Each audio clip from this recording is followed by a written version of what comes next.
metal bastards.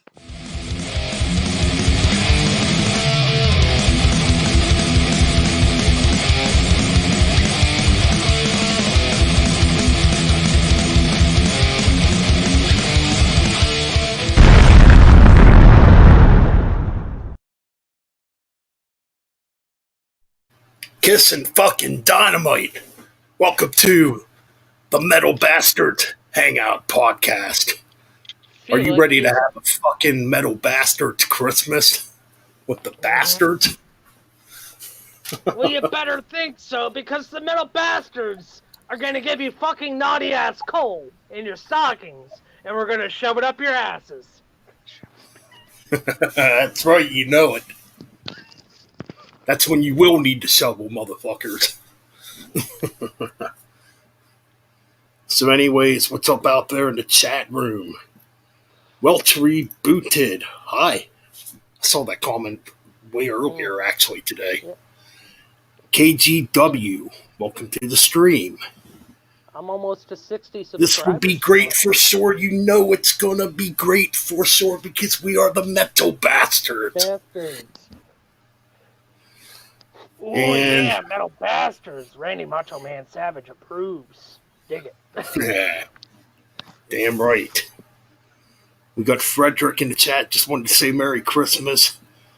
Heading out to have some fun, or heading out to have a fun stream. Okay. Will do. And of course, we got John, Leicester fan forever, here in the chat room. He's jamming to Centrix. Kick-ass band indeed. Yeah, if you motherfuckers haven't listened to Zentrix, you need to listen to them. That's all I gotta say. But anyways, so what shall we talk about tonight pertaining to metal? I don't know. Well, speaking of whenever I can get new technology, sometime early next year, either the next couple months, we'll be restarting our deep dives. So speaking of that, I only need I'm finished with the 80s Uriah Heep, so I'm chugging my way through, and then I want to listen to the new album before we fully do the deep dive. I think that's a fair idea. That's what I'm thinking too. Wait till the new album. So, yeah, more than likely that deep dive won't happen until February. February or March, depending. It all depends. Yep, true. Yeah, because the new album drops at the end of January. I can't wait to fucking hear it. I would like to see them live. Oh, me too. I hope they freaking tour around here. Like, when Judas Priest and Uriah Heep were here a couple years back, when was that, 2018, 2019? Yeah. They didn't play in Penn. I was so disappointed they didn't do no PA dates. I'm like, damn it. And the only time they do the 2 PA dates is is the one in Reading that I went to, which I saw Sabaton. They were disappointing as an opening act, but they weren't Five Finger Death Punch. So it's something. But Judas Priest killed it when I saw them live. And then, of course, Megadeth, that was a fucking great show. I still can't stop thinking about how perfect that evening was for that Megadeth show. They did. For better weather. Oh, man, that was a beautiful evening. Weather was perfect. It was freaking cool out. We saw Chris Farley. Oh, yeah, good old Chris Farley, man, that drunk guy. I love you guys, man. He was definitely 3 sheets under a freaking mistletoe. That's for fucking sure. Anyways, yeah, what's going on, Ryan? We'll send you a link. Get some Metal Bastards up in here tonight.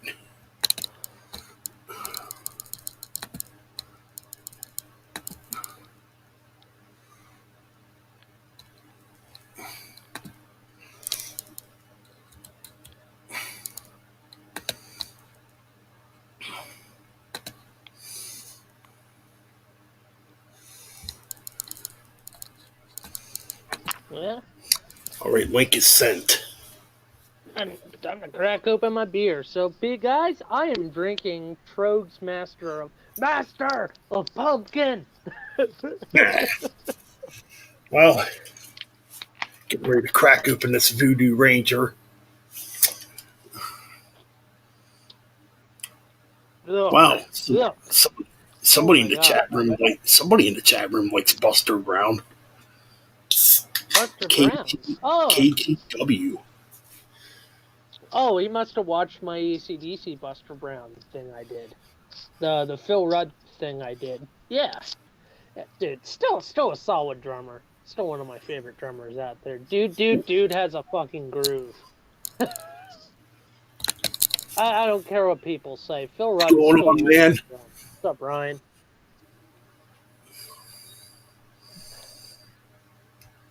What's going on?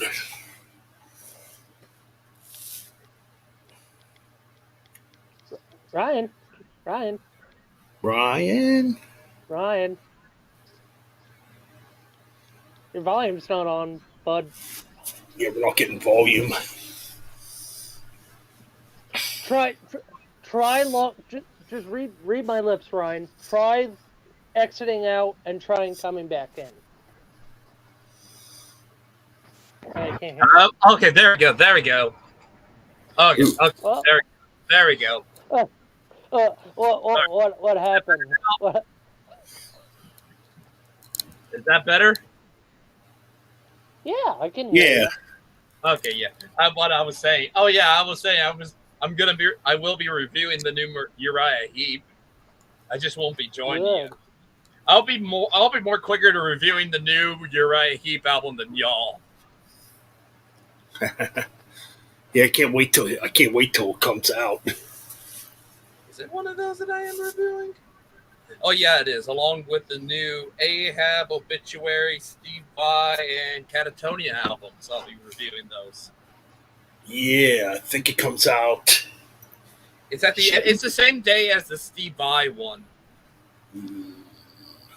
Yeah, I think that's near the might be the last week of January, if I remember correctly. Yeah, but here is what the thumbnail looks like, and you can see at the middle at the bottom. Oh wait, that's the wrong picture. Where is it? Okay, yep, here it is. Yep, there it is. Ooh. That's the Uriah Heep album cover. Nice. Can't wait to hear it, man. Yeah, same here. New song's freaking killer. I did listen to the new track. Really good stuff. Uh-oh. Yep. I'm still here. I'm just. Oh. Yeah. Sinjin Cynthia. Is that right? Sinjin. Synth. Never heard of him. Synth. Smythe. Sinjin. That's somebody in the chat room. What's going on? How's it going? We're kind of skeptical of you because, well, we have every right to, you know. Cool to see. Yeah, we're not going to mention that word. No.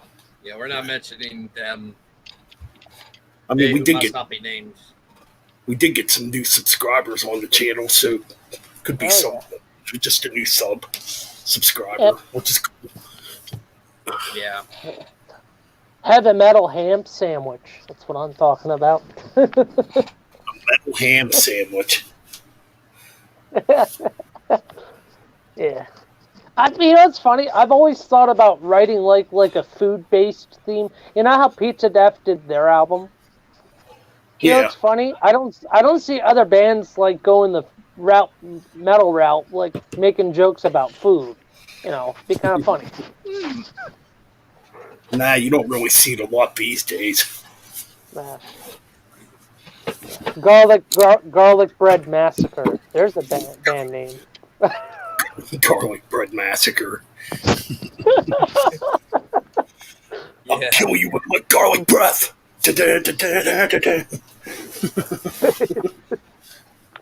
Oh, Ben, you will not like this beer. It is disgusting. Ugh. Which beer? Oh, that beer's not good. Master of Pumpkin. Yeah. All you get is just like pumpkin that tastes like it went bad. Yeah, that ain't good. So John must be new to the band Centrix. Yeah. I first heard. I'm a little late getting into Centrix too. Well, I didn't get into them until like 2010. I forget. Oh yeah, I was looking up their album. I was on YouTube and I ran into one of their albums one day for those Vantage, their second album, and I was curious about it. And I listened to it. I'm like, wow, kind of sounds like old Metallica. I liked it. That's how I got into Centrix. Never drink beer. Yep. Mm-hmm. Oh, my. Can't have enough beer. Well, we try not to, KGW. Yeah. It's not for us, pretty much. Nope, not for us. Sorry. Corey, or what is it? Corey Feldman. Oh yeah, I know. Who's that?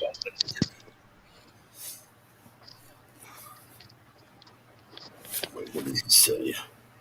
Have you guys heard Corey Feldman's music? He tries to be MJ. Nobody can be Michael Jackson, man. Nobody. Sorry, we don't talk about pop music here. Wrong channel. Yeah, sorry, KGW. We're not that kind of channel. You see the word metal, that's what we're talking about. Metal, rock. Metal talk about what's in our name, pretty much. Oh. As you can see, I can even look on there, scrolling down. You see Live with the Metal Bastards. It says metal in there. That's what we talk about. Yeah. We don't. Well, occasionally we might. Well, at least for me, we might talk about some old pop, maybe some old country. But the old stuff's okay. The older stuff, the stuff we grew up on, is fine, and all that stuff. But nothing modern. Nothing modern. But no, back to the Michael Jackson thing. I'll talk about Michael Jackson because I do like Michael Jackson. But that's about the only pop I'll talk about on the channel. And I actually I actually own all of Michael Jackson CDs. There, I should do a Michael Jackson album ranking. That would probably make metalheads look like, what the fuck's he doing? Dude, Ben, do it. Yeah, talk about Michael Jackson. Dude, I'm a big Don't be sorry. Don't be sorry, KGW. It's just that. No. Don't be sorry, man. Yeah, you're cool. Yeah, definitely. Oh yeah, Thriller. Hell yeah, Thriller. That's all cool, man. Yeah, Michael Jackson's one of the few we might eventually talk about. Like Thriller, I mean, that album's a masterpiece. It's pop brilliant. Yeah, but it's rare you'll find pop music that is modern for us. I mean, it's occasionally maybe a song or two, but that's about it. Not an entire album. Yeah. Besides that, I'm definitely not. I'll be one of those that actually likes a Bastille track, Pompeii, but it's about Pompeii and all that stuff from the perspective of somebody. But that's probably one of the few modern pop songs I actually care about. But other than that, the rest is just same old bullshit. Pretty much. Like I said, there is the handful that stand out. A few tracks here and there don't stand out, but the rest. Yeah, pretty much. Diamonds among shit, pretty much. You got that right. That's definitely true. So, anyways, I did watch that whole stream the other night with Nick. That was a good stream. Looked like you guys were. We were. I will admit, I was a little bit inebriated. I had a couple beers. Oh yeah, I was having fun. Levi was having fun. Yeah, my good friend. Even my good friend Aspect, FCR Aspect showed up. I was happy about that too. Yeah, Miss Levi coming into our streams. He's still a metal bastard to all of us. So cool. Yeah. I'm sorry. Hey Ryan, how would you like to do an interview with a certain Dr. Falk with us? We were just talking about it. Oh. I would have a lot of stuff to say, pretty much. No, I don't overdo it. The long-awaited face-off between me and Ralph. That'll be entertainment right there. Yeah, No, just we a are thought. not. What? I'll take that back. I'm a fan of one Five-Finger Death Punch album. That's it. Everything else can go to shit. Pretty much. So hopefully tonight the stream don't act up. Holy cow, that's a pain the other night when the stream kept hooking me up. Mm-hmm. Well, might have been. I'm thinking it was probably the weather. Yeah. Oh yeah, Ben, talk about weather. You ready for tomorrow and Friday? We're getting another ice, like a freezing rainstorm, another one for our area of PA tomorrow into Friday. I think we're getting some cold. Yeah. We're getting some cold down here soon. So I'm just gonna let everyone know, if you don't see me streaming on Thursday, you'll know what happened. You'll know what happened. My power. Yeah, I heard about that. That they're calling for another winter weathery advisory or whatever. Oh yay! I get to listen to people cry over an inch of snow. Hey, I get to make money. Hey, I get to make some money helping my neighbors shovel snow. You can say that's one positive way to look at it. You can make some money. That'd be a funny way to make a money at work. Oh boy, yeah, that is coming down here. No, right. Funny way to make more money at your job. Just buy a swear jar. Oh, yeah, here's our. Well, we got tomorrow. 54 is the high, 13 is the low, 31 the high. On Friday, so now, 31 the high, 18 the low. Saturday, only on the Metal Bastards you get weather.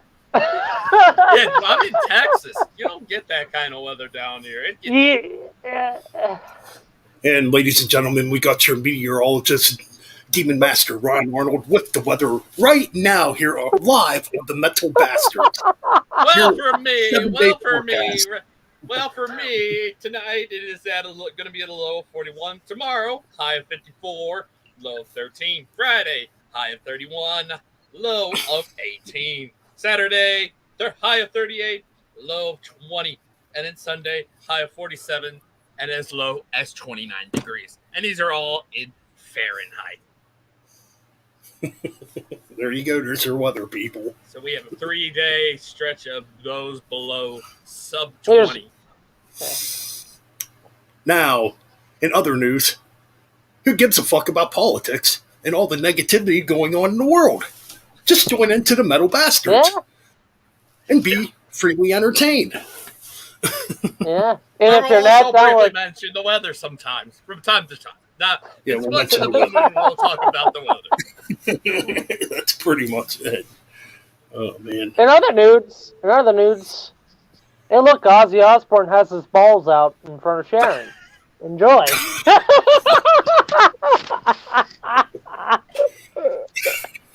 Oh boy! Sharon! They mentioned my fucking balls on the fucking internet. Those fucking Metal Bastard motherfuckers. Good to know, John. Metal Weather Channel. Yes, engine. Yes, indeed. No. Oh God, you know how funny that would be. the Metal Weather Channel. That's actually a cool idea, actually. Hey, right. You came up with the idea. You do it. Yeah, why not?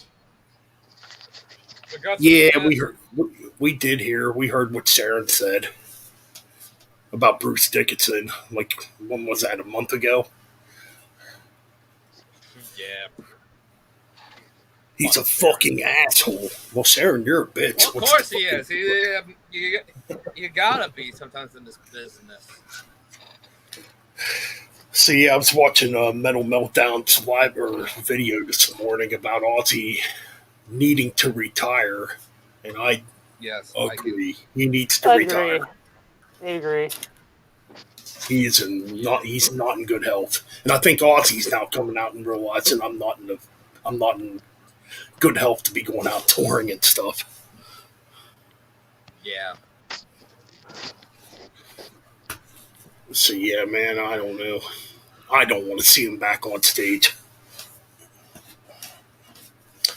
But maybe every so often, like if it's some type of like a special occasion, but that's about it. Right. Yeah. If he somehow gets his health back up or something like that. He's old. He's like in his late 70s. Well, he just turned 74. 74. How about the occasional festival? That might be cool.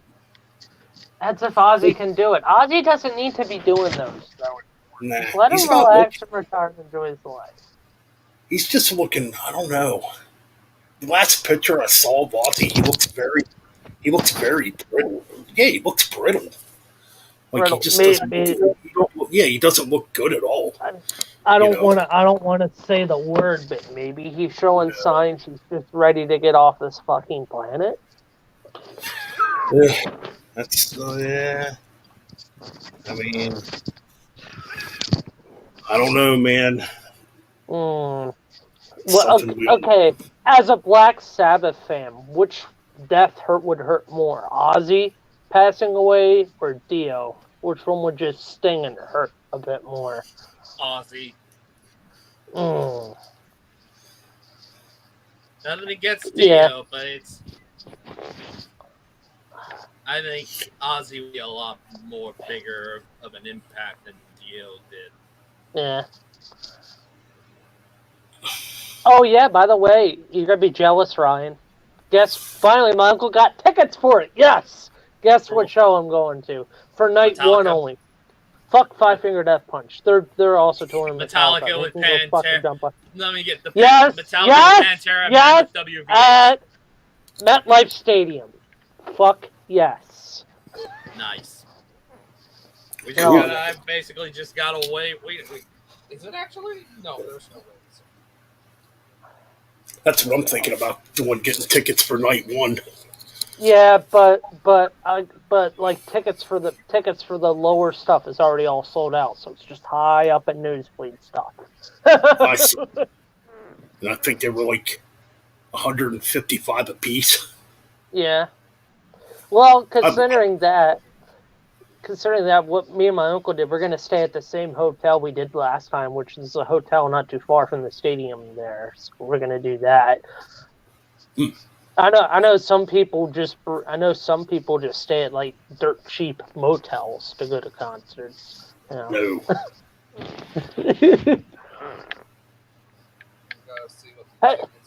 Hey, you dead kids! You get off my fucking lawn! I'm gonna throw this fucking record player in your face. After that, you hear like a sick guitar intro from metal band.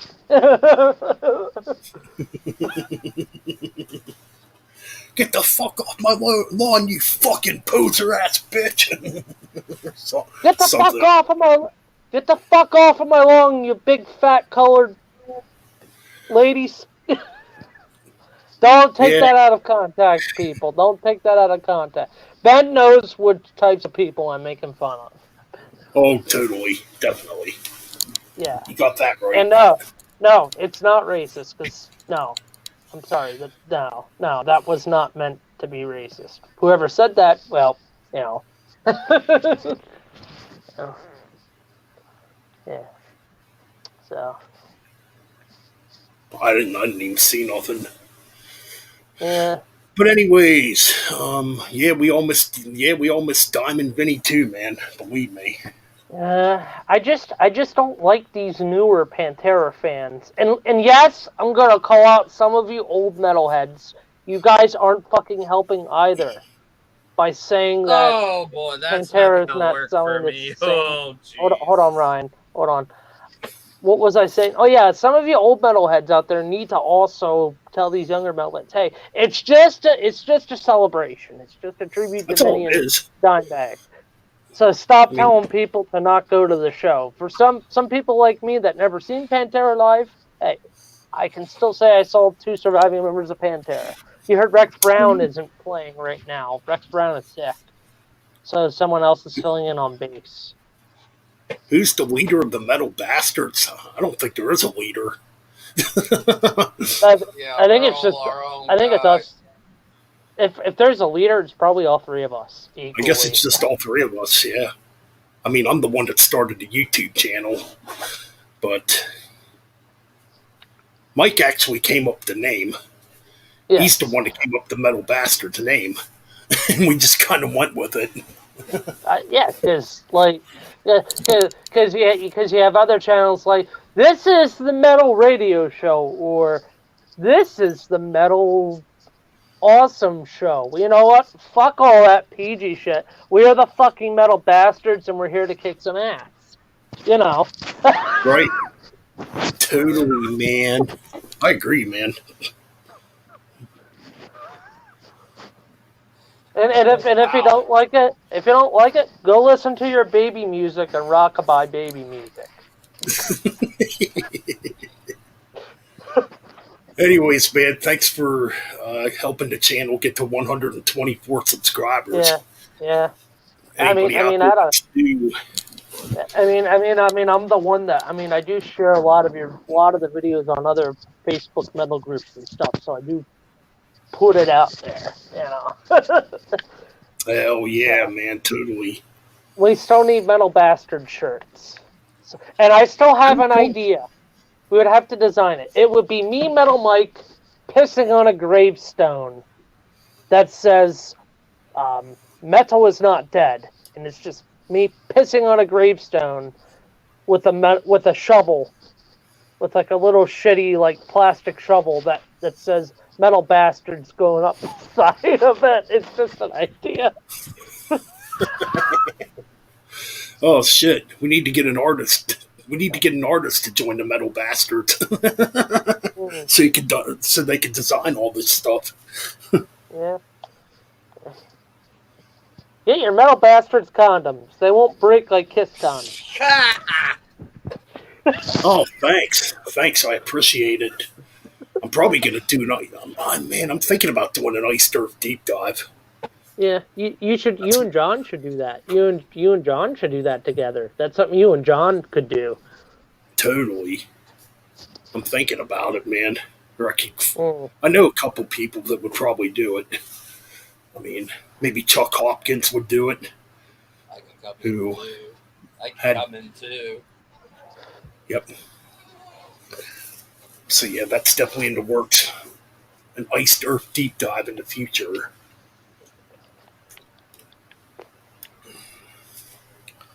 But as far as metal-related news, I haven't really heard much this week. But then again, I've been so busy at work, you know. Yeah, I've just been doing a lot of listening for the review, all three of my review series, the 2013, 2020. Well, I can't listen to any 2023 yet because none of the albums I have for January are even fully out yet. 2023 is going to be but good. I think the one episode, at least one episode, at least the first episode of the 2013 review series is pretty much written. I just need to hopefully record it soon. Nice. That's at least one that is finished at the very least. Oh, sounds pretty cool. Totally. No, KG, no. Septic Siren. I haven't heard that name in a long time. No. Sorry, but no. What do you mean no, Ryan? She's an e-thought. She's bad. She's very bad. Yep. If we ever bring her in an episode or something like that, hell would literally freeze up. Yeah. If you're gonna keep talking like that, yeah, dude. If you're gonna keep talking like that, it's not a good idea to bring her. Yeah, I'm just gonna give you a warning, dude. Don't get the metal shovel. Don't make me get the metal shovel out. Pedro Lopez. I'm not sure who that is.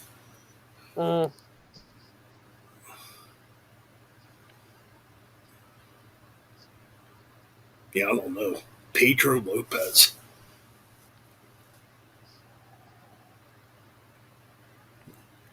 Got a YouTube channel? I have a feeling this might be another bad one. Maybe, I don't know. I've been finding a bunch of new channels as of late. same. I've been subscribing to them all too. I mean,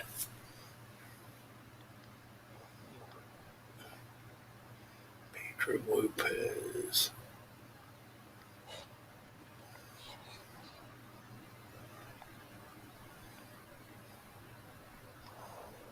What the fuck? Dude, the serial killer. Never heard of. I don't.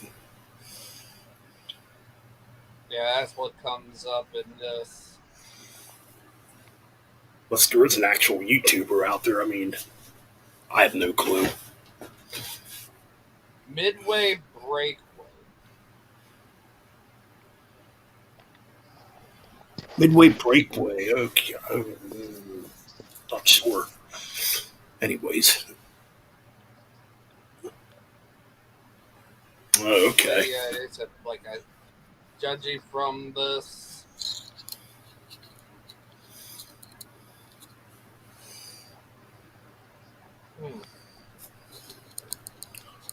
Check something here. Oh, it's oh, this is how you spell it.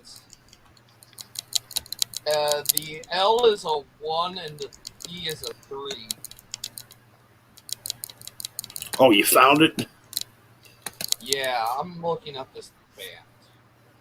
Okay. Yeah, it's spelled differently. What is this?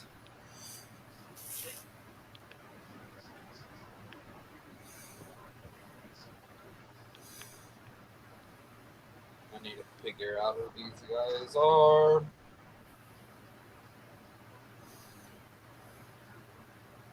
Metalcore. They're a metalcore band. Fuck metalcore. Fuck metalcore. End of discussion. Yep, that's what they are. Metalcore band. Ain't listening to it. Metalcore. Here's the thing, Metalcore KGW. If he likes his metal, maybe. But the only person amongst us, yeah, it's metalcore. The only person amongst us that likes that stuff is me. Unless Ben likes, I know Ben likes them. I like early metalcore. I'm not a big fan of it. Well, Me Metal Mike is the one that does not like metalcore. Oh, I hate it with a burning fucking passion. Oh, yeah. Like Shadows Fall. I love Shadows Fall. If you want to call Shadows Fall metalcore, to me they're more thrash.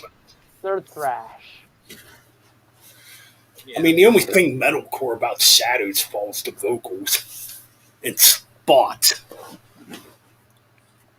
But like when he does his cleans, he almost sounds like a young James Hetfield or Chuck. Well, not really Chuck Billy. But, Trivium is kind of metalcore, but they're also kind of thrashy too.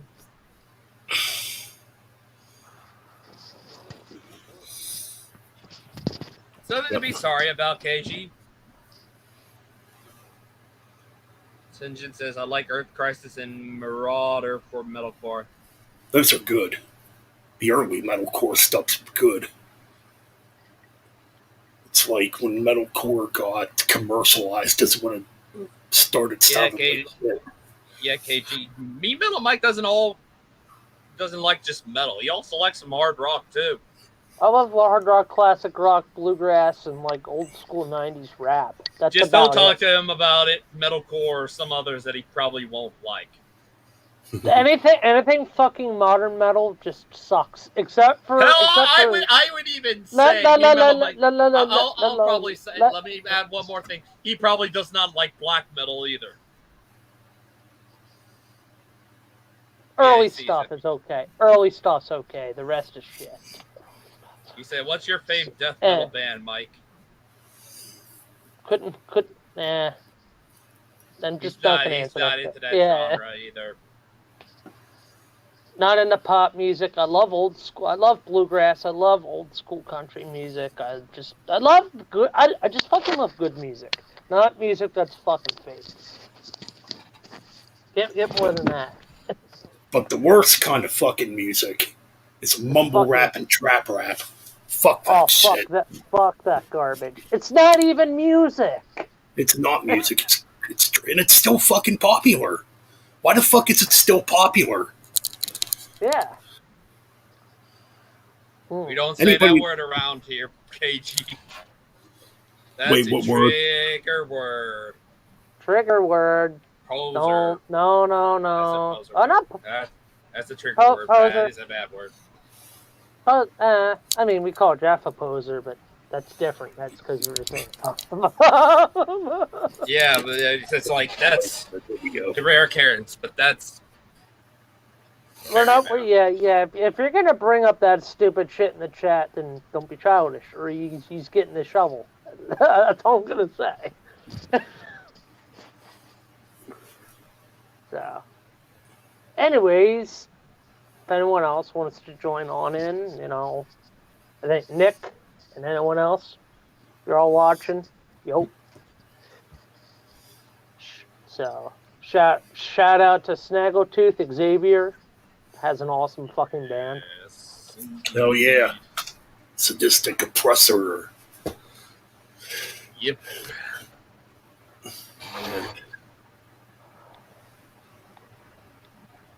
We only have a handful. Other than that, we're here to have fun.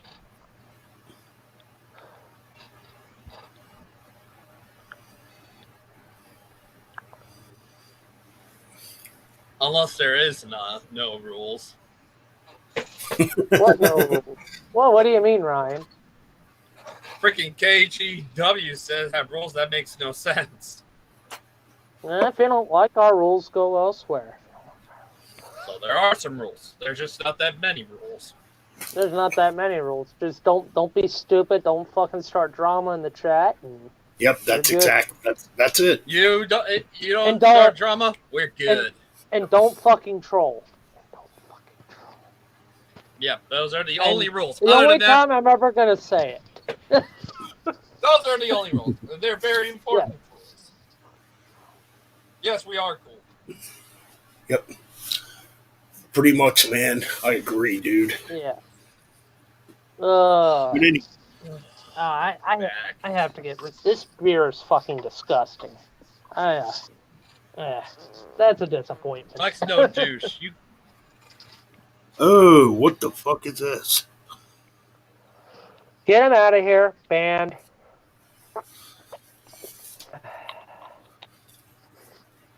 If it's someone being stupid, just banned.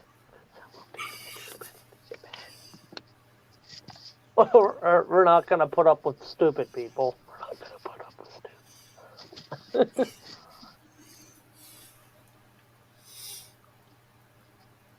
Anyways, it's Christmas. Fun stream tonight.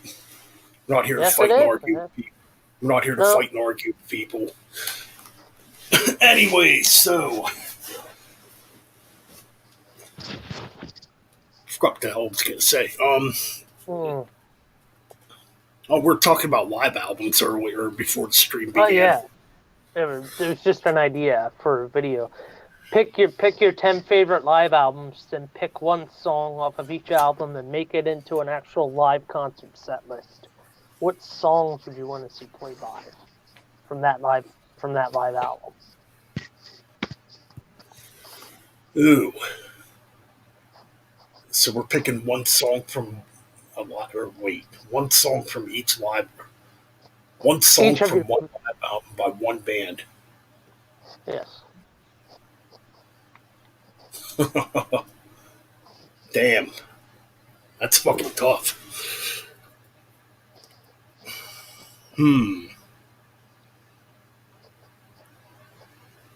Judas Priest.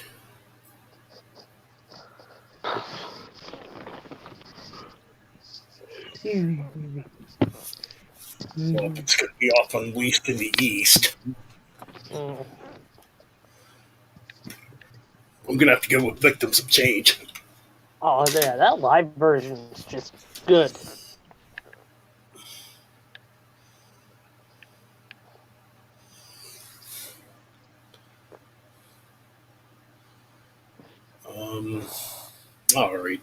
I think this dude does need put on timeout. I don't want to do this Time because out. Time out.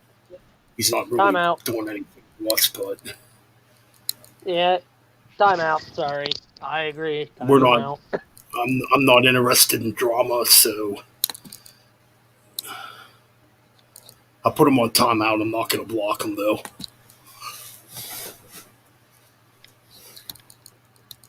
All right.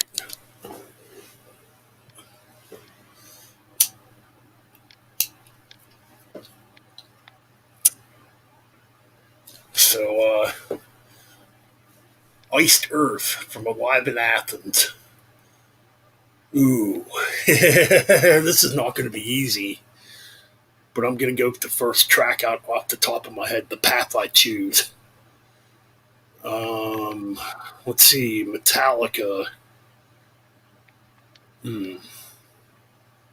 Live Sick Binge and Purge, I guess. I think I'm going to go with Whiplash off of that one.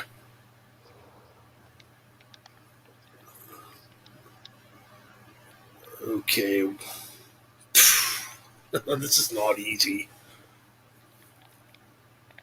ACDC. If you want blood, you've got it. Let There Be Rock would be my pick. So how many songs do we got to pick? Like 10? Yes. I think I said 5. Yep.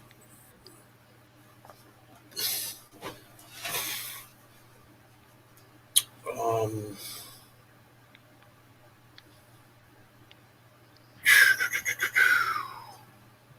so I need 4, or I need 5 more.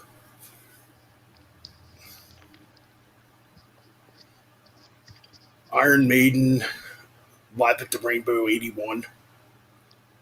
I'm going to go with, I think, Innocence Exile. So there's 6, 7.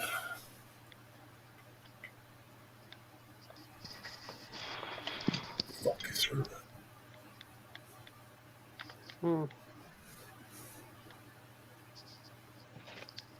Let's see, Anthrax Anthology Live from 2005.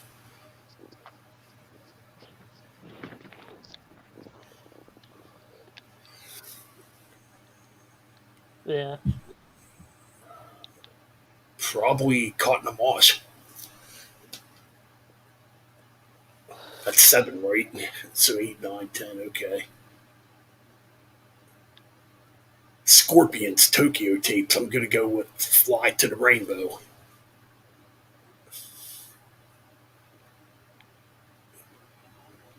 Eight. Or I think I need 2 more.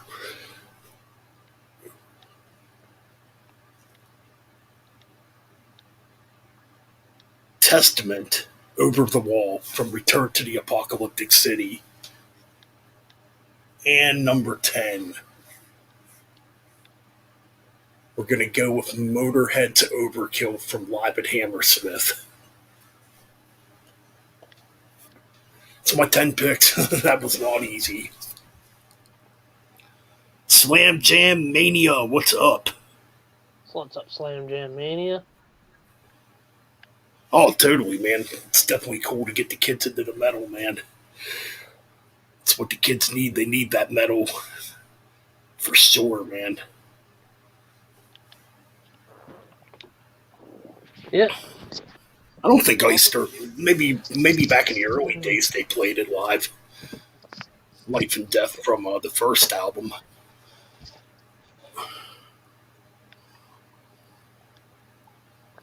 Kiss Alive, oh my god, yeah, that's definitely pure classic.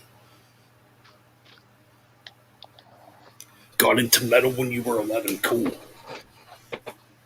I was only 9 when I first got introduced to metal. Way back in 1988.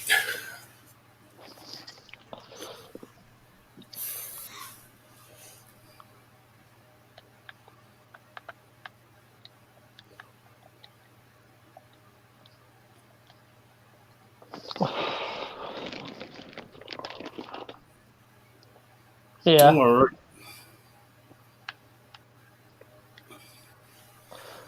Yeah, I'm looking at metal news. Nothing much in metal news. Yeah, I didn't really hear anything except, well, we already talked. I think I already talked about that. The new Overkill. Yeah. Oh, and then that Chimera show that's happening, but it's only like a one. I think it's only a one-off show. They're not going to fully get back together. I Yes, think he it's is, Chimera. soldier. Yeah, I think it's Chimera and Integrity. I did hear about that.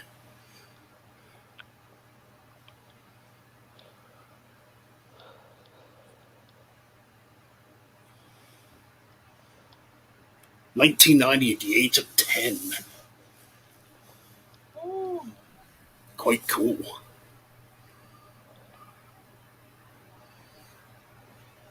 Yeah, it is rather quiet tonight. Yeah. Yeah. Come on, guys. Come on, guys. Say something. Do something.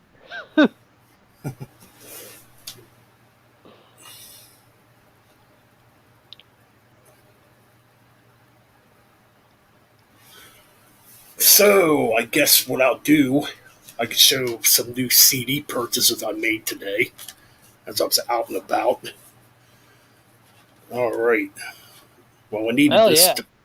I needed this to finish my Judas Priest CD collection. I have it on cassette tape still. Unleashed in oh, Unleashed in the East live.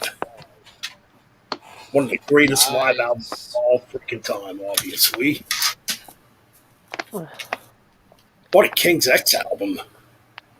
Found it used. Tape head from 1998. Watching Jeff's Cool. interview with Doug Pinnick really got me wanting to listen to King's X.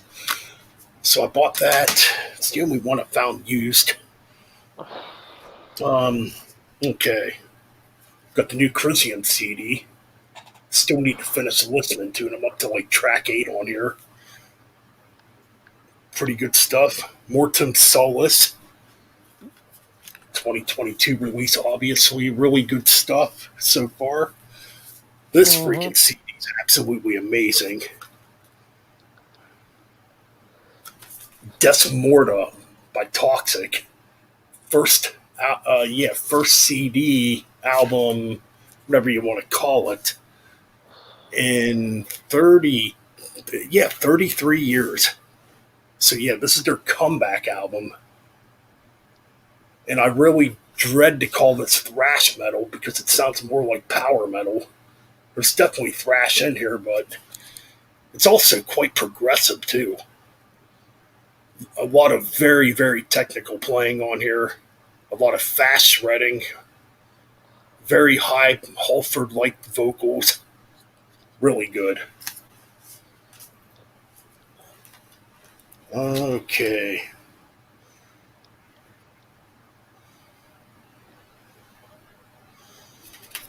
We got the new Rage EP, Spreading the Plague, which has Yep. 3 new tracks on it, a live track and a couple like re-recordings, I guess. Pretty cool little EP though. And found this one for $5. I used to have it on cassette tape. Wise Blood by Corrosion of Conformity. And Cool. this has a guest appearance by James Hetfield on it, Nice. on the track Man or Ash.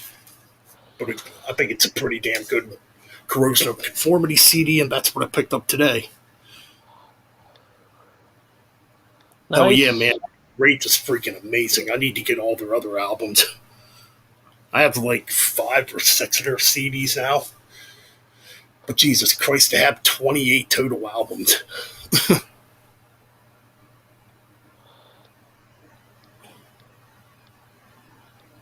Oh yeah, man, I gotta get the new Black Label Society CD. I mean, I heard it. I think it sounds pretty damn good. Mm. Oh, you definitely need that new Toxic CD, John. It's freaking great. Nick, what's up, dude? What's up, Nick? Oh, thanks, Nick. What's going on, Nick? Happy. Oh yeah, kind of a little late birthday celebration for Nick too. Happy late birthday, man.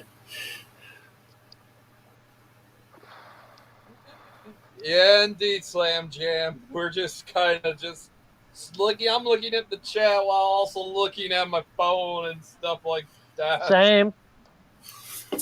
Oh, think this. Yeah, that is a damn good album. I need to get that one. I just saw they reissued it too, and I'm thinking about picking it up.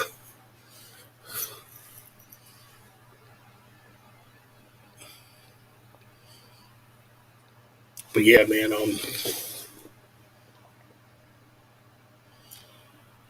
still got one more week to go. Next Friday is my birthday. Hell yeah! If you do a birthday stream, I'll join you, Ben. Hell yeah! Yo, hell yeah! I'd like to get a lot of people on that or on my stream next Friday if I can. Yeah. Well, you know what I'll do? This is a shout out to Almost You, Ralph. You guys, go check out Ralph's YouTube channel if you haven't. Go check out Dr. Fuck. Damn right, one of the originals on here. Zendrix is killing my neck. That's what metal is supposed to do, kill your neck. hey, Ben, kill your neck. That could be a Holocaust song title. Kill your neck. Kill your neck. Could be. I mean, be a cool thrash anthem. I'll be right back. Kill your fucking neck! I'll be right or back, else I'm gonna fucking stab you in the neck! Bastard!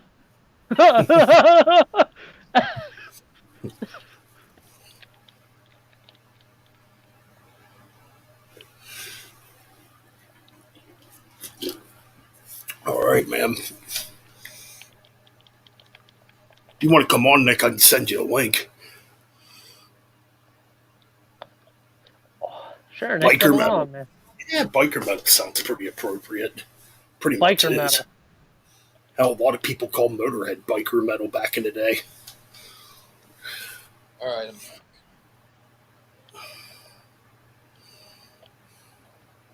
and tomorrow night I'll be doing a radio show. Yes, I will. Sure. I'll try and join, Ben. I'll try, but can't guarantee it just because of how bad the weather was the last time it was in my area. I'll tell you how I lost power. So my apartment, there's like a big hill. Don't know if it's a mountain, but hill filled with trees, and then there's a big power substation on top of the hill.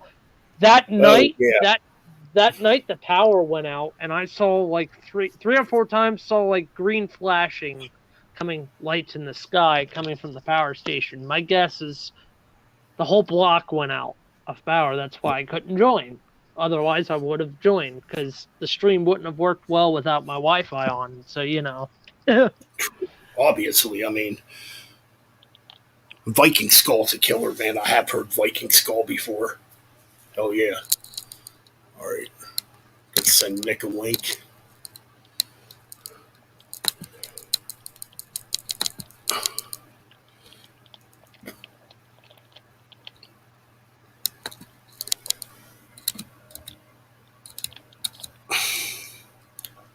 Oh shit, wrong one.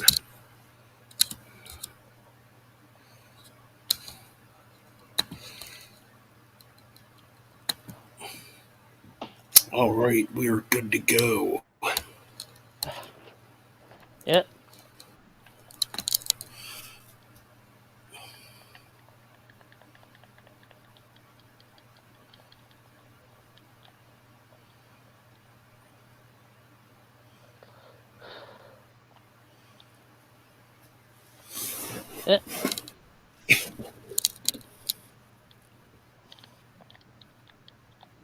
And if you guys like wrestling, go check out Levi's wrestling stream, the Shadow Cult podcast. Oh yeah. And if you guys also like other like newer YouTube channels, go check out It's Mr. Scott. Other cool guy. So Totally. yeah.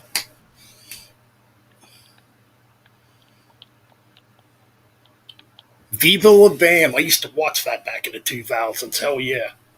That show was fucking funny as fuck. The stuff they used to do to Don Vito on that show. Classic shit.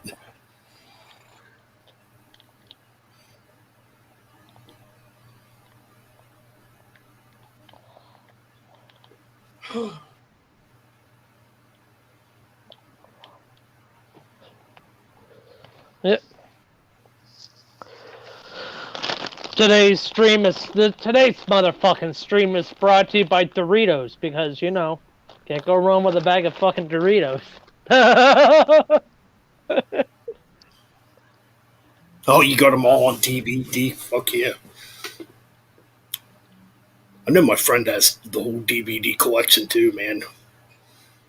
We used to watch that stuff all the time. I gotta get back and see him again. My old friend Scott, he was actually in my Holocaust band at one time. Then I moved and it got harder for us to get together and, jam. Yep. I can't believe my oldest nephew, Talon, is 14 years old. Oh, wow. Congrats, man. Yeah. Yeah, Ben. If I had to give this beer a rating, it's basically a 1.5, almost a fuck you rating for this beer. And it's sad because yeah. My ratings for beer, it goes fuck you, fuck you, trash, 1, 2, 3, 4, 5. Shit faced. Shit faced being it is just delicious. Oh my shit. Damn.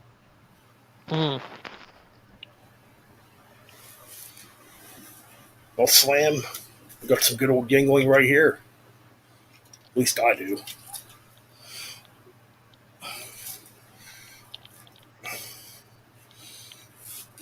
Oh yeah, beer and metal go great together.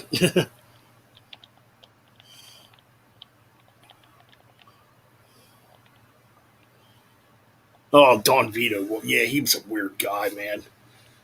After the shit that came out about him, man.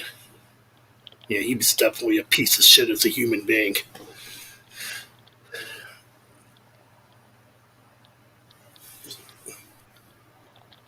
So it's pretty damn good that fucking they did what they did to him on that show, man. Damn. It used to fucking rib him so fucking bad, dude. It would just make me laugh so hard. What the fuck are you guys doing to me? He'd just start freaking out and shit.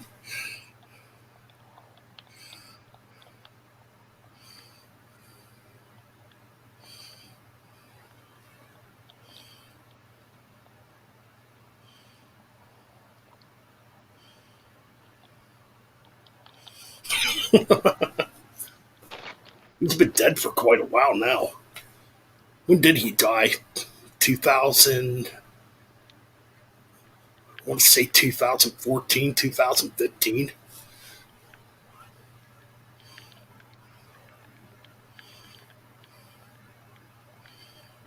Fuck, I can't remember now.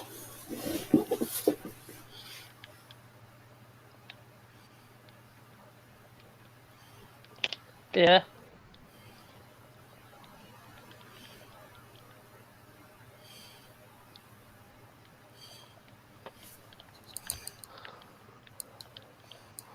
Oh, is Nick here?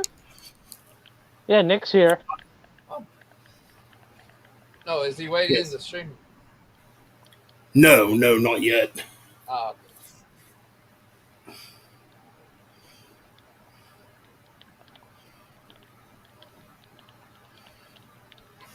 Fuck, man.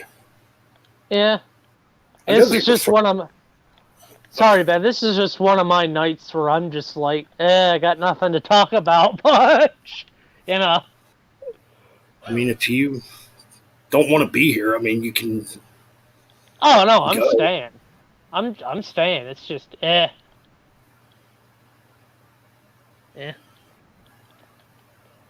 I was at a party earlier today. Just saw my Oh, were Facebook you? post. Yeah. At a Christmas party with some friends. So yeah. That's why I'm feeling lightheaded, because I drank a bit earlier. So Dipping into Grandpap's old cough medicine there.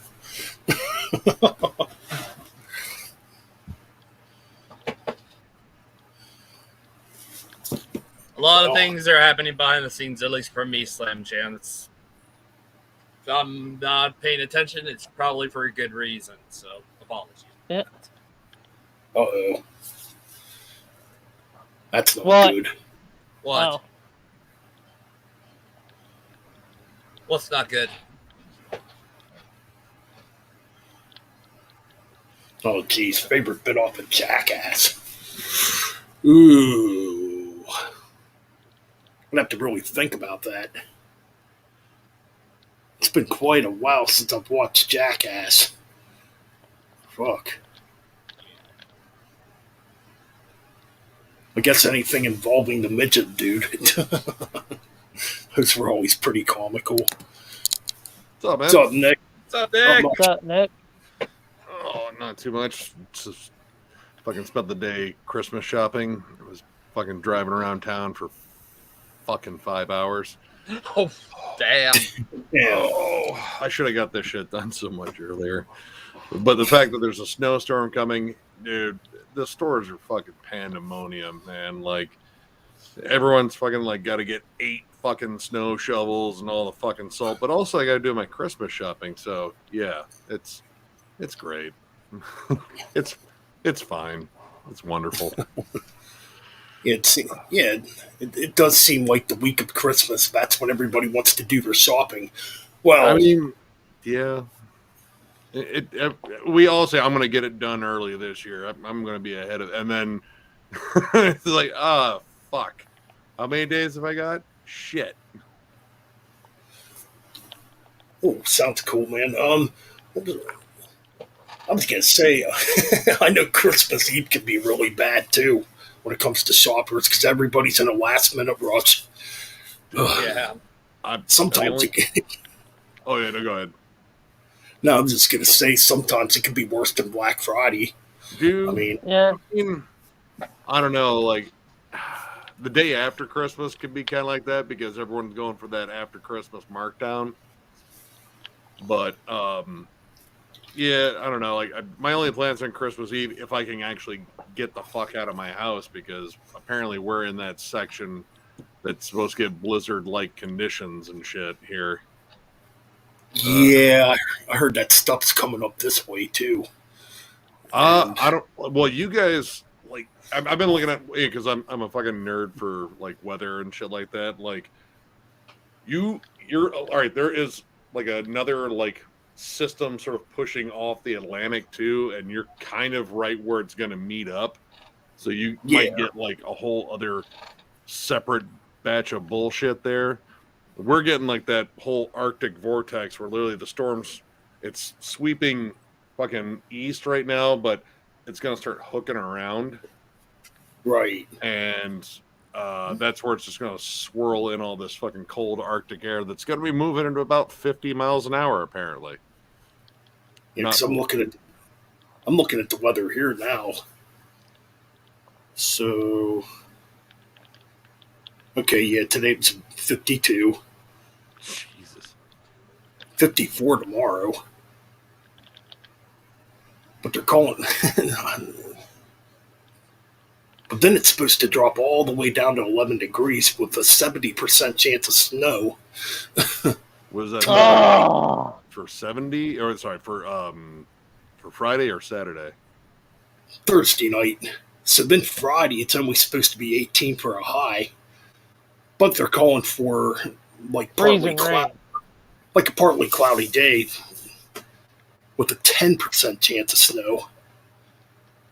Yeah, they're not calling for snow here Saturday and Sunday. It's just supposed to get really cold.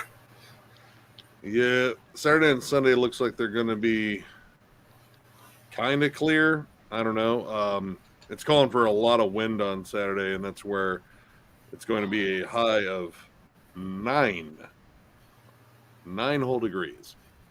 But yeah, Friday looks like we're going to get buried. Probably Thursday night too. It says it's going to start off as rain and then slowly shift. And if it gets cold too quick, we may get like that whole flash freezing. Right. That's not fun at all. No, that's not. No, it's not fun one bit. Dude, I've been like I was delivering pizzas years ago when we had a flash freeze like that, like just a sudden drop. Dude, yeah, my fucking windshield wipers froze my windshield for a little bit. It was like, what's going on? Oh yeah, I've had that happen before. Yeah. What's up, Nick? Oh, I have What's up, to man? say something. Yeah, I had fun with the birthday stream, dude. That's got a lot of views. Oh, yeah, I got a little drunk. That was fun. Yeah.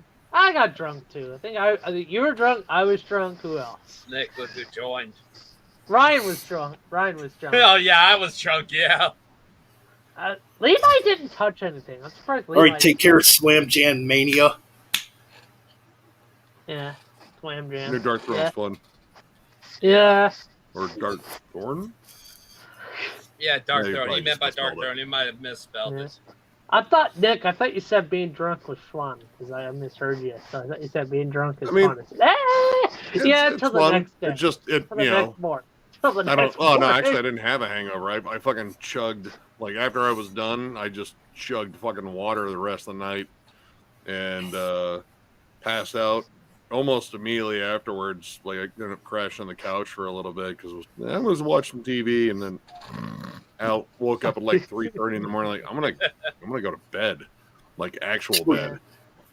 It's freaking weird, man. When I was in my 20s, I'd never get. I could be out drinking all night, and I would not get hungover. Same.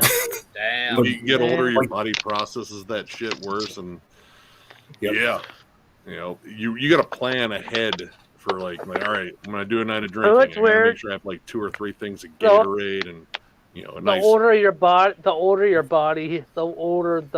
body gets, the deadlier McDonald's becomes. Well, McDonald's isn't good for you to begin with, so Yeah. So But- hey, Taco Bell was a nutritious meal in my book. it's a meal. Yeah, there's some salads and some can eat lettuce, it. some tomatoes and stuff like that. Yeah.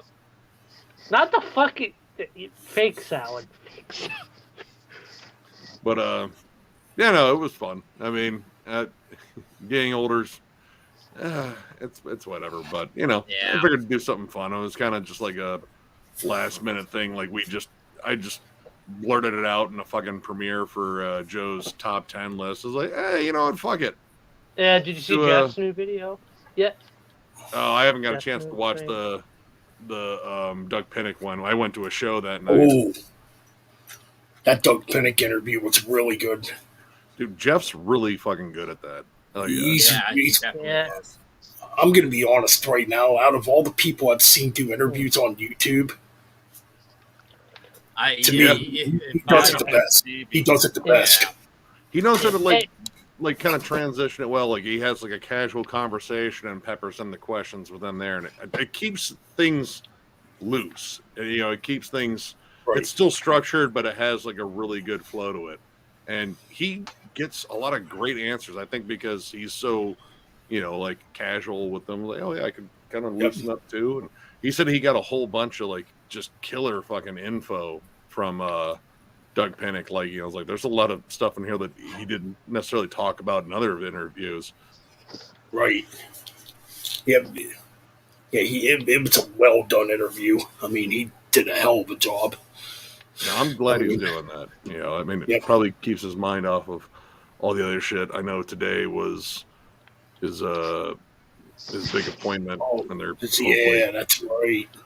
I mean, I don't know. I haven't heard from him today outside of, you know, telling me he was tell me about other future stream ideas or like interviews and everything. Like he's still trying to get Paul Masvidal from Cynic. Ooh. Yeah. Who else? He was trying to get Bill Steer, but they said that, well, he kind of got turned down by his management initially. It was like, well, I mean, he did just get off of a long fucking tour, so maybe now isn't the time. But looks like for his next one, he has Johnny Gielli, the vocalist from Axl Rudy Pell Hardline. Yep, and then I think he's got one of the members of Saigon Kick. Oh yeah, I did see that one scheduled too. Oh, there was someone else. He's trying to reach out to Steve DiGiorgio. Oh. Yeah. He's going full bore on this, man. Like he's got more balls than I do. Like I don't know how to conduct an interview. It just turned into I'd be nervous. You know who you are. I'd be nervous as fuck, man. Hey, what's up, Phil? What's going on, Bill? Yeah. We also have Aspect in the air. But yeah, dude. Yeah, Jeff is on a roll, dude. Like, yeah, he's on hell of a roll, man. Dude, doing really good. Get them all. You know, something about go ahead. Something about that Doug Pinnick interview. After watching it, it just made me. I don't know. It's made me think differently about things. I mean, like Doug Pinnick. Honestly, I didn't get into King's X until this year. Like I picked up, was it Faith, Hope, Love, Hope, Faith? Mm-hmm. Yeah, one of those. And then it's a good Dog album. Man. And Dog Man's really good. And like the more I listened to it, I was like, man, how wasn't this band bigger? Like they just seemed like they should have, because he had, great hooks, solid songwriting. It bridged a lot of different styles, and God, man, Doug Pinnick can fucking sing. I mean, the entire band can sing, but Doug Pinnick just was like, wow, dude, the soulful fucking voice. And he's got a really good voice. Yep. He's got like a interesting like life outlook and in terms of like the stuff that he's been through and all that. I mean, hell, he's 72 and in better shape than fucking anyone 72 I've ever seen. Hell, anyone. He's in better shape than me. I was gonna say he still looks like he's in his 40s. Yeah, I mean he's just like an incredible fucking bassist too. Jesus Christ, dude's fucking good. Yeah, because I picked this one up today. Yeah, that's one I've been meaning to pick up. I hear that's like one of the heavier ones. It is a little heavier. I mean, it's still obviously got that King's X. I dug the new one. I thought it was really good. Yeah, I think I'm gonna order that off of Amazon. I'm gonna wait till next week to get it though, because now I got a lot of albums. I showed this to Ben, but I made a TV show purchase today. What's that? For only like $20, $25, $26 at Walmart. I'm married with one children. One of the best shows ever. Al Bundy was my hero. Al Bundy still might be my hero. Why don't you just fuck on out of here? Dude, the roast he does at the store. Any of the scenes where he's at the shoe store and just roasting customers, those are the best. Like the one lady, but doesn't make fun of the one lady and his daughter because they're wearing the fucking same shirt. Yeah, Aspect. There's so many of them. My favorite one was it was a large lady, of course. She bought high heels and came in and said, "These high heels broke not more than an hour after I got them here." And his response was, "Well, they're kind of like a freight elevator. They got a 5,000-pound weight limit." I was like, "That's it. Talk to me again like that, I'll sue." I was like, "Would that be the law offices of Hagen and Dawes?" I was like, "Dude, like," and that's like my favorite kind of humor. Like, if you're gonna like burn someone, just pepper it in there and don't even laugh at it. Don't even just say it dry as hell. Floor. Yep. Yeah. Yeah, that's definitely the best kind of humor. I love that. I love that shit. Yeah. Or whenever him and Peg go at it, and they do Well, the wise correct. It's the same. It's the same thing. Like, she'll come in. Hi, honey, you miss me? With every bullet so far. But it's that dry, quick delivery. Like, I love quick wit. Like, I try to pepper in like jokes and videos where it's like, all right, if they see it, awesome. If not, maybe they'll go back and like, oh, okay. That's the style of humor I like. Like, I grew up watching like Kids in the Hall and fucking Monty Python and stuff like that, where the humor is quick and not necessarily always obvious. Right. So I don't know. I want people to kind of like, oh, okay, I get it. And of course, the pop culture references, because that's me. Peter still was a lot like that. Like, he was very dry-witted.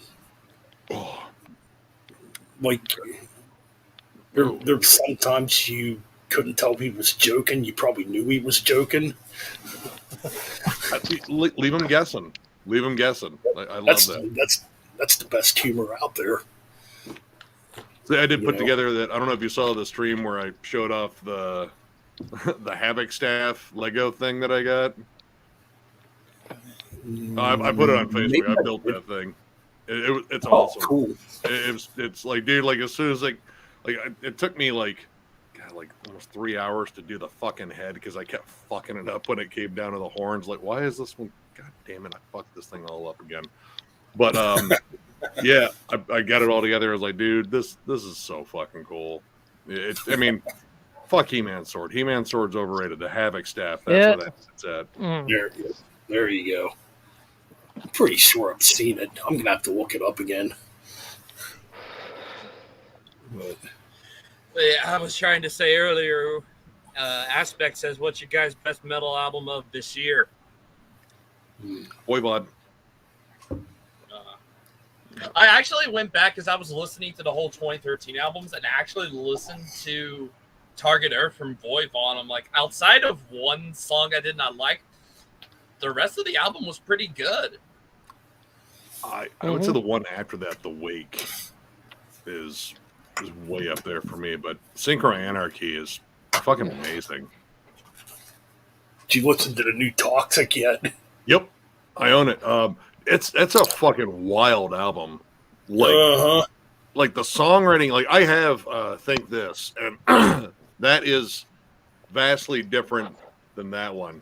That one's more aggressive and heavy. Like, almost reminds me of like Strapping Young Lad a little bit in terms of how sharp the transitions can be and how aggressive it can be. That's true. Power metal vocals. Right. I was like, I don't know what to call this, because to me it's not really thrash metal. I mean, they're labeled thrash metal, but on this album, I don't think so much.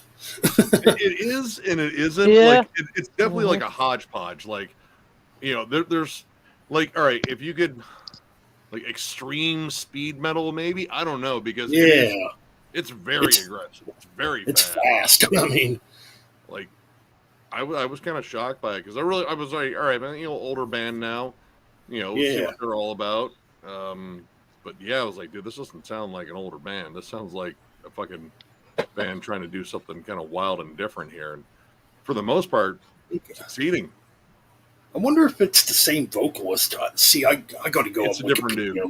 I was going to say it can't be the same vocalist from back then. But I mean, some of those people keep their voices, but I think that's a new dude. Actually, I want to say, I think there's only one original member here. I'm going to look it up real quick. Let's see. Because I got that one not too long after. Let's see. Yeah. Josh Christian, the guitarist. Yeah. Yep, he is the only original member. There's definitely some freaking sick guitar playing on that album. I mean, they've always had that. I mean, at least from what I've listened to, like, I think this. Really wasn't a fan of the vocals back then. It's, and for me, like, like clean vocals have to be like a certain way. Like, there's just, I'm picky. But music wise, I was like, dude, these guys can fucking shred. Like, this is solid. Yeah, there's definitely some excellent shredding on that CD. I mean, so yeah, I am gonna do a list now. I'm just gonna figure out.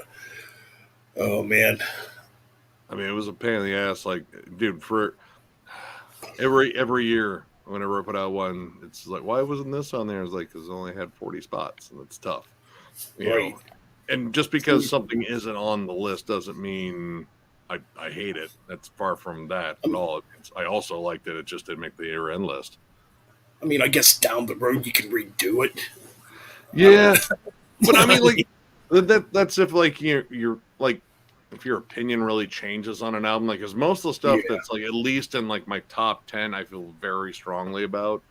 Hell, Right. maybe even top 15.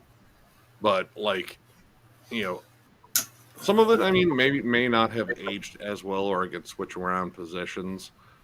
Like I Right. mean, there's a lot of years where like I think our 2018 one was just fucking John and I sitting at a table talking about mutual favorites and then having some individual ones, and you know there were a couple on there that might have been slightly spicy, but I still enjoy them. Right. Then I then this one I still got to finish listening to. I'm up to track 8 on here. Good. Critium. I'm enjoying it. I mean, They're just super consistent. Like I even said in the reviews that they play at Christian speed. Like it's a steady fucking aggressive blast beat, but there's good groovy pockets. The riffs are more thrashy. Yeah, there is a track on here that kind of threw me off a little bit, actually. It's the track Necronomical. It starts out like very groovy. There's like a little bit of a classic heavy metal nod to that too. Yeah. Like, you hear some harmonies in there, and I mean, they've been around since the early 90s. Wait, no. Was it 98? Was Black Force Domain? Should I look that up? I think it's 95. Might be earlier. I might be off there. Let's see. 95. Yep. What's up, Frederick? What's up, Frederick? You got the new Sodom. Sodom put out. They got they did a re-recording album of a bunch of their. They did one song from every album re-recorded, I believe. Oh. Which I thought was kind of ridiculous when it got down to the more modern stuff, like especially from the last album. Like that just came out, guys. Like technically, you don't need to re-record that one. You could just throw that track on there, or just not include it. Like if you just wanted to do like a certain era. Right. I don't know. I thought about getting that one, but at the same time, like generally, I'm kind of like on re-recordings. Like that's how I kind of felt too. Yeah. Like I mean, when bands first started doing it, I'm like, yeah, that's kind of cool, I guess, with updated technology. Yeah, and I mean, at the same time, like, I would kind of just wonder why not just do like a flat out remaster. Like, I mean, unless you feel like you can play it even better now, which maybe you can, but at the same time, like, and I kind of like the youthful energy of when you were playing it when you're young, like especially like Exodus when they did they're re-recording of Bonded by Blood. Like Bonded by Blood's a fucking classic. Like it's fucking amazing. And I like that youthful energy. Like it's not played fucking spot on perfect, and it's kind of awesome that way. It has that punk fucking energy to it. Right. Re-recording with the kind of sterile Andy Sneap production that he doesn't touch a fucking knob on those fucking settings. Like everyone's settings are the fucking same. I was gonna say I have definitely noticed a pattern with his production. Most of it sounds pretty much the same.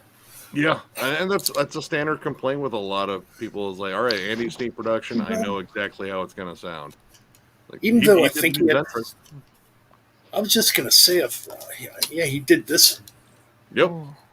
And like to me, the production sounds a little different compared to like the normal production he would do. Yeah, he also did the recent Dream Theater album. Did he do the recent Dream Theater album?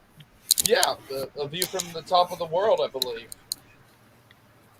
Well, I mean, he also had 8 and 9 string guitars in there. So, I mean, all right, if you're a thrash or heavy metal band, like you're gonna, it's gonna sound the same.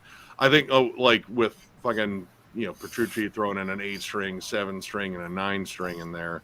Yeah, he only gone to 8 on the most recent album. I thought he did a 9 string on one song. No, he has not yet done one. He's done an 8 one, Awaken the Master, on the most recent album. But he's still an 8 string song, an 8 string guitar is gonna have a vastly different sound. But yeah, like the new Zentrix, I like it. It's a fucking solid thrash album. I mean, Andy was on here. He mixed and mastered the new Dream Theater album. Oh, all right. Well, that one did sound a little bit different. So there's one that stands out because, since Formation of Damnation, the production's kind of been the same for Testament. Not bad at all, but kind of the same. Same thing with Exodus. Since Andy Sneap has taken over on production there. Right. Like I said, they don't mess with the settings. Yeah, but then you get a band like Dream Theater who have had pretty much the same producer and stuff, and he comes in and just does the mix and master. The mix on the recent Dream Theater album sounded great. Oh yeah, no, it sounded good. It sounded like Dream Theater. Yep. Yeah. What did he do? He did the Carpe Diem from Saxon earlier this year. That does kind of have yeah. I mean, it has that sound too. Like he's got to think about the crunchy guitars. Like they're extra crispy, and the drums are generally very dry and very punchy. Yeah. Right. I mean, Nick. He definitely knows how. Now he definitely knows how to record guitars. That's, for sure. Oh yeah. Go ahead, Mike. I was gonna say, Nick, what would your top 5, maybe 6 favorite live albums be? I'm not a giant live album person. Like I go to the shows. God, I mean, I only own like a handful of live albums. Like, I mean, Pantera 101 Proof. Like, I still love that album. God. Oh, by the way, J-Dub is watching us. What's up, J-Dub? What's up, J-Dub? What's going on, J-Dub? I'll be back in a minute, guys. Okay. No problem. All right. Man, I don't know. I like I said, I really don't have a lot of live albums. Blue Oyster Cult, On Your Feet or On Your Knees. That's a pretty solid live album. Gotta have to think here. Yeah, I don't have like a tremendous amount of live albums. It's never been a thing that I've gone after. I go see live bands all the fucking time, so yeah.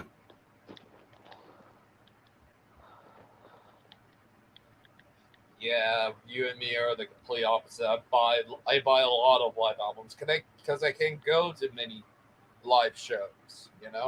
Well, you might get your chance in the future. Yeah, if it's big name bands or going to the big name stadiums and stuff like that, hell, absolutely yes. It's just that sometimes it's the timing, the money, and all that stuff. So usually I just go and buy the live albums because I know that either that or maybe sometimes I'm watching a lot on YouTube or something, or one of the band members might stream it on Twitch or YouTube or something like that. That's another option.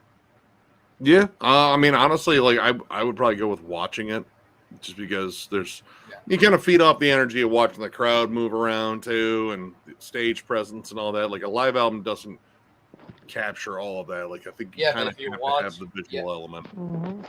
Yeah. J-Dub says, I plan to go out of my comfort zone and buy some live albums next year. Sure, man. Hell yeah. Excuse me. So what you guys been getting into? Doing your year-end lists or anything? I've already done mine. I've just been doing a lot of stuff for next year, listening to all the 2013 albums that I've been listening to as of late. I think I've stopped at, might be going back and listening to for a second straight time. The Underground Resistance from Dark Throne before going into the as the Steven Wilson, the Raven that refused to sing. I think that's what it was called from 2013. My microphone's doing that thing in the phone where it makes that static sound if you move it. Yeah, in that the hole. was from. That's what she said. So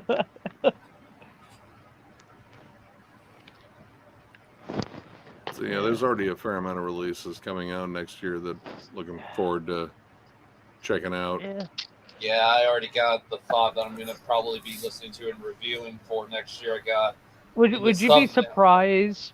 Would you be surprised if Jason Bittner and Shattered Soul, maybe after the Overkill tour and stuff, they do another set of reunion shows again, make a little money off of it, and go from there?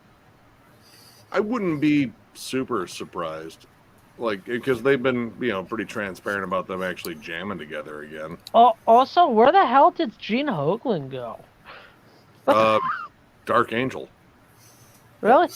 Yeah, doing other stuff, Twitch and stuff. Yeah, that's probably that. Yeah. That was one of the big reasons why he left Testament. He's been trying to get Dark Angel off the ground again for a while, but recording and touring obligations with Testament is one of the biggest thrash bands on the planet. That kind of cuts into time and working on that. And Gene Hoglan's got a lot of commitment to Dark Angel again. He wants, because they've had stuff ready to go. It's just like, man, we just got to have time to record it and get it out there. But Gene's busy again. Yeah. Oh, you know what, Fred? You know what, Frederick? I need to get that CD, that new Riot City. Yeah, I still got to get Pizza Death in my collection. That's a CD I still need. My collection. Andy Sneap is the new Scott Burns, and I still like Scott Burns better than Andy Sneap. Yeah, and well, considering Scott had less to work with, that's true. That dude had to work and find, all right, how the hell am I going to record all of this super busy, brutal shit? I mean, that could be why. That could be why he has like a simple setup when it comes to recording albums. I mean, God, who was it I was talking to? God, man, plus oh, sorry, go ahead. I was just saying plus he goes out on the road with Judas Priest. I guess he's still playing guitar with Priest. I think he is. Fuck, who? I forget who I was talking to. No, it was the Kelly Schaefer interview. He's still good buddies with Scott Burns. Ooh, nice. And he said, he's still into metal. I still take him to shows every now and then. He's like blown away. I was like, wow, this sounds absolutely incredible. Like, because he got, kind of jaded and disillusioned with the whole music industry and completely left it. I think he's a computer programmer or something like that now. But something like that. Like he completely left music behind, but he went to some shows with Kelly. I was like, man, things sound fucking great now. I could be wrong. I think Serpent of the Light by Deicide was the last thing Scott Burns ever produced. I could be wrong on that, though. I think it was actually Suffocation's Despise the Sun EP. Because Serpent of the Light was, what, 97? Yeah. I think Suffocation, Serpents of the Light was 98. I think that was the last one he did. At that point, like, he was just kind of just burnt out on it because he got pigeonholed as the death metal guy too. I was like, well, I can do other stuff. Yeah. He's like, yeah, but you figured out how to record this stuff. Yeah, I always liked how he recorded guitars because he always made the guitars sound like super heavy. Yeah, and organic too. Like, this sounds like what you're gonna get live. Yep. Yeah. And the drums weren't. I guess the drums weren't too triggered. No. Like compared to a lot of stuff that comes out, in the modern or today. Yeah, well, I mean, there's like he wasn't going for like all the tech death bands and everything in terms of like modern tech death where it's that Right. hyper triggered, very clicky sound. Like his sounded again, it was like a live sound, like it had a good resounding thump to it. Right. And yeah, it is. And he was. I feel like he kind of like had to learn a lot of this on the fly, especially with the more extreme bands like Cannibal Corpse and Suffocation, and like Immolation, Deicide. Like starting off with the thrash bands and everything, is like, all right, this is very busy, but there's some space here to work with. But with those constant machine gun guitars and the constant double bass, like there's not a lot of room there in terms of like empty space. Because I think he even said, I think it was on the Cannibal Corpse DVD, he said like pop music is easy to produce. There's a lot of empty space to work with. Yeah. You set layer upon layer, and like that, you have empty space to work with. When you have empty space, that's places for sound to go.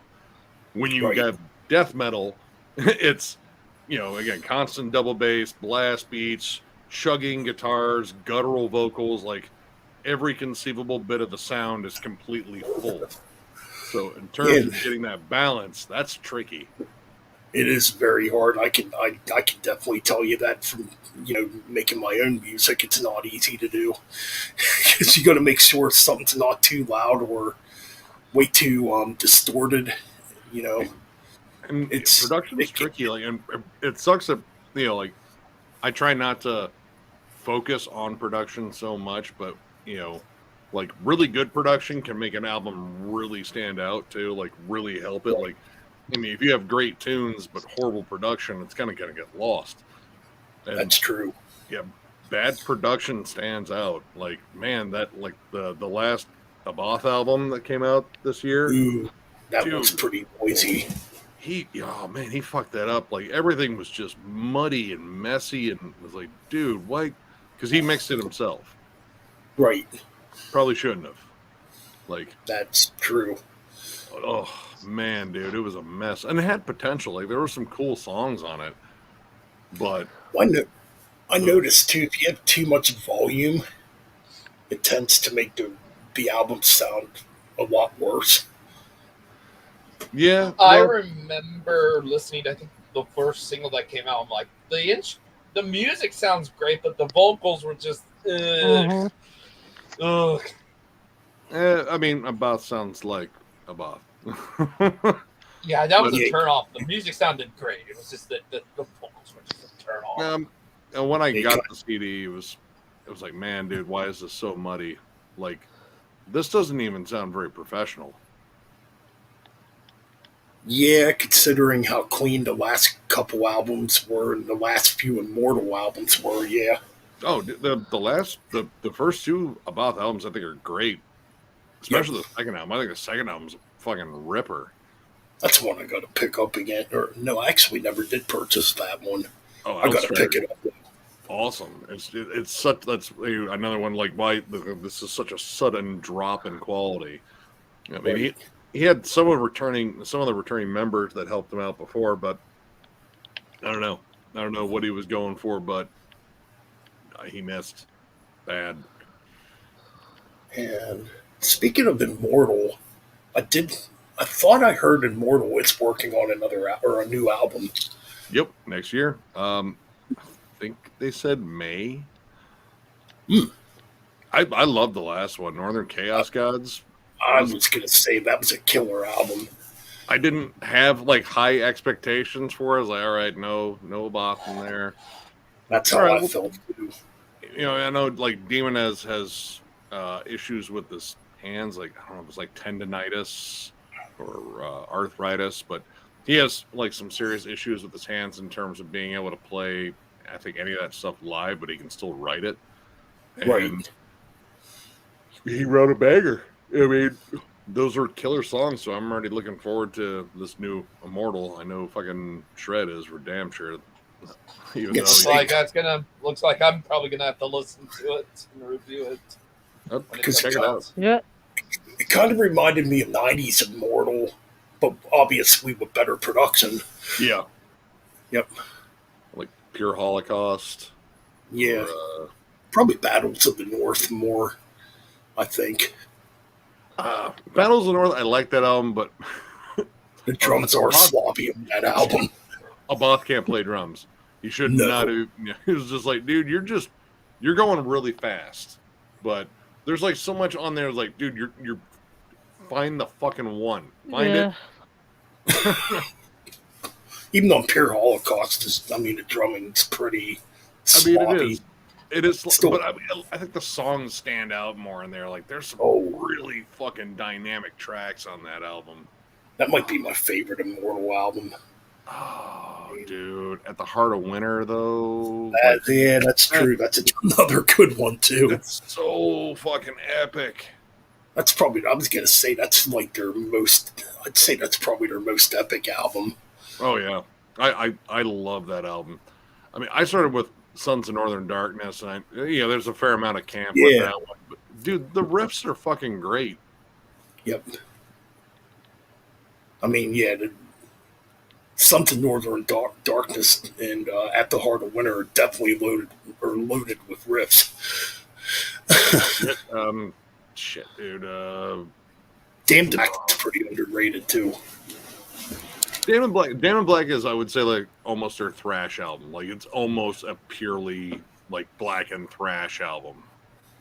That's how I first found out about Immortal. Actually, is when that album came out. Yeah, I still have the Metal Maniac magazine, and I believe it's the issue with Marty Worm, or where Marty Worm did the interview with Abath. I have it. Oh, wow, buddy! I couldn't take that magazine out and show it. I do still have it. Dude, nice. That's awesome. He said Abath was well, I think he was drinking. I don't know. Abath is like, he's kind of he's Abath. Because I remember in the article, Abath was talking about like going fishing. I'm like, oh wow, this guy fishes.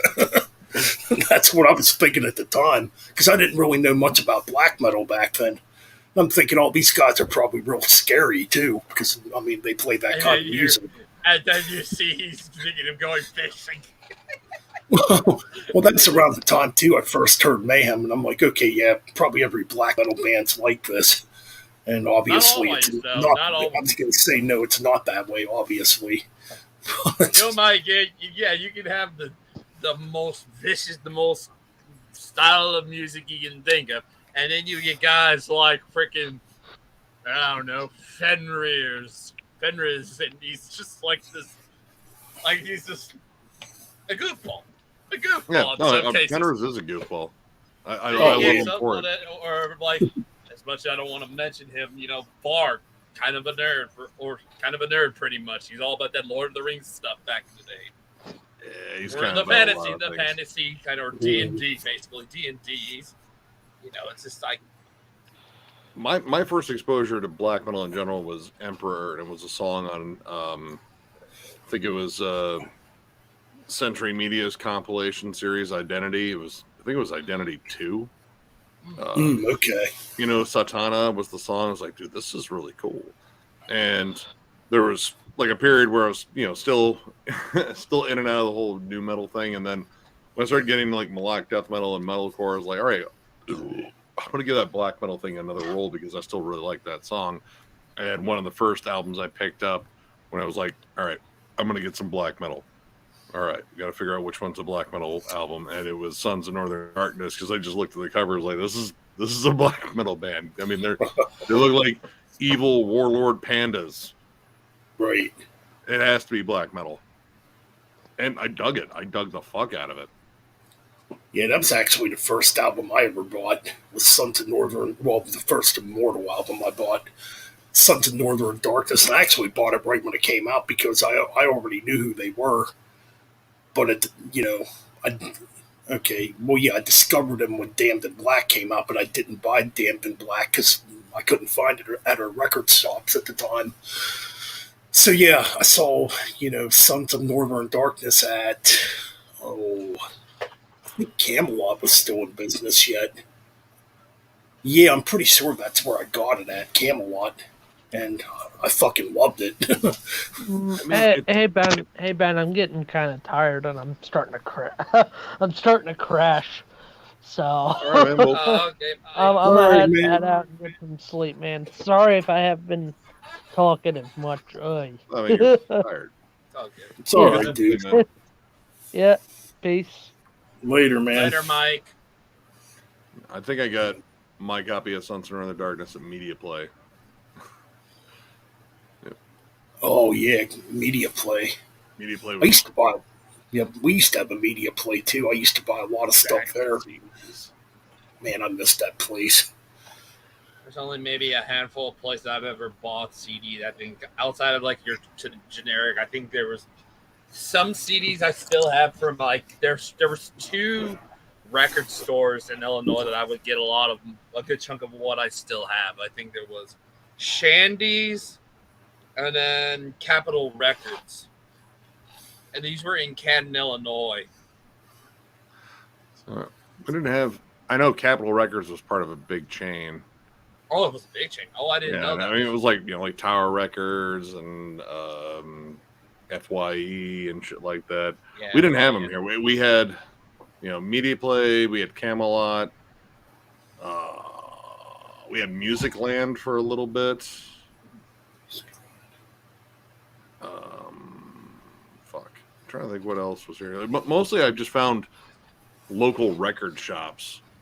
The more I looked around, I was like, all right, this is probably the place I'm going to, because got to know the people that ran there, run the shops and everything. Like, yeah, you like metal? We get in metal all the time. It's like, well, here's some stuff I like. If you could get that in. I was like, oh yeah, we got that.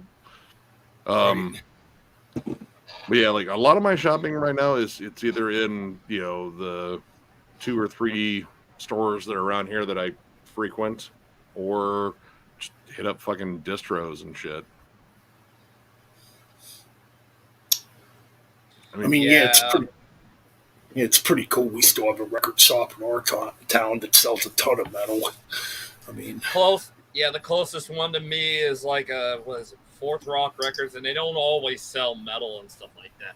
Usually, sometimes they might have. There is the rock and metal section, but they got a lot of other things. The closest one that I can think of that might have the majority of it being metal is about an hour or so away, called Hog Wild Records, and they're in San Antonio, so it's more of a drive. Well, maybe like kind of a day trip thing. Yeah, it's more of a day trip type thing to go to some of those. I mean, right. Toledo's a decent sized town. I mean, we got enough stuff. Like, I live just outside of it. Like, if I drive about 10 minutes in any direction, well, all right, namely north or east, I'm going to be in Toledo. But yeah, like the local shops like that, those are the ones I want to keep around. And I mean, honestly, like, and maybe if you talk to the dudes in the other store that don't necessarily sell as much metal, it's like, hey, like, if you get in metal, there's a damn good chance I'll buy it. I'm just sitting there trying to think when I actually first heard black metal. Yeah, that's pretty much Dripping Springs is the only closest one, the Fourth Rock one, because that's in Dripping Springs. Oh. And that's like in between Austin and here, so that's like 30, 45-minute drive. Nice. Oh yeah, for me it would have been like around 1996. It was on one of those Metal Blade compilation CDs. Ooh. And it's weird, the first black metal band I heard was Ancient. They had a track on there, The Canaan Chronicles. I had the CD. Hold on. I didn't even have. I think I have the compilations you're talking about. There's just a lot of.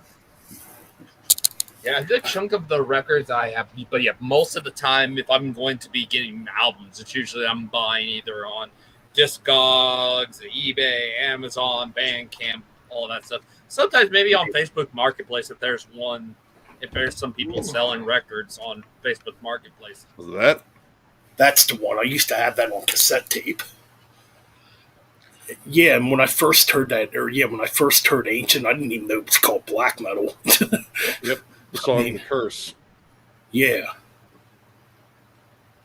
Yeah, this had a lot of fucking killer stuff. And I mean, I also had that one too. Mummified and Barbed Wire by Cannibal Corpse. That was the first time I had heard Corpse Grinder, because there was a period where I just kind of ignored Cannibal Corpse. Like, it's not as cool as, like, you know, all the new metal I'm listening to. That's stupid. But yeah, when I heard that track, I was like, Jesus Christ, man, this dude sounds like a fucking gorilla. And then I saw him, like, Jesus Christ, dude, this dude's kind of terrifying looking. I mean, if I could actually see his face underneath all that hair. But yeah, I think I went out and got. I think by the time I heard that, Bloodthirst was already out, and I got Bloodthirst, and I was like, dude, fuck, this is good.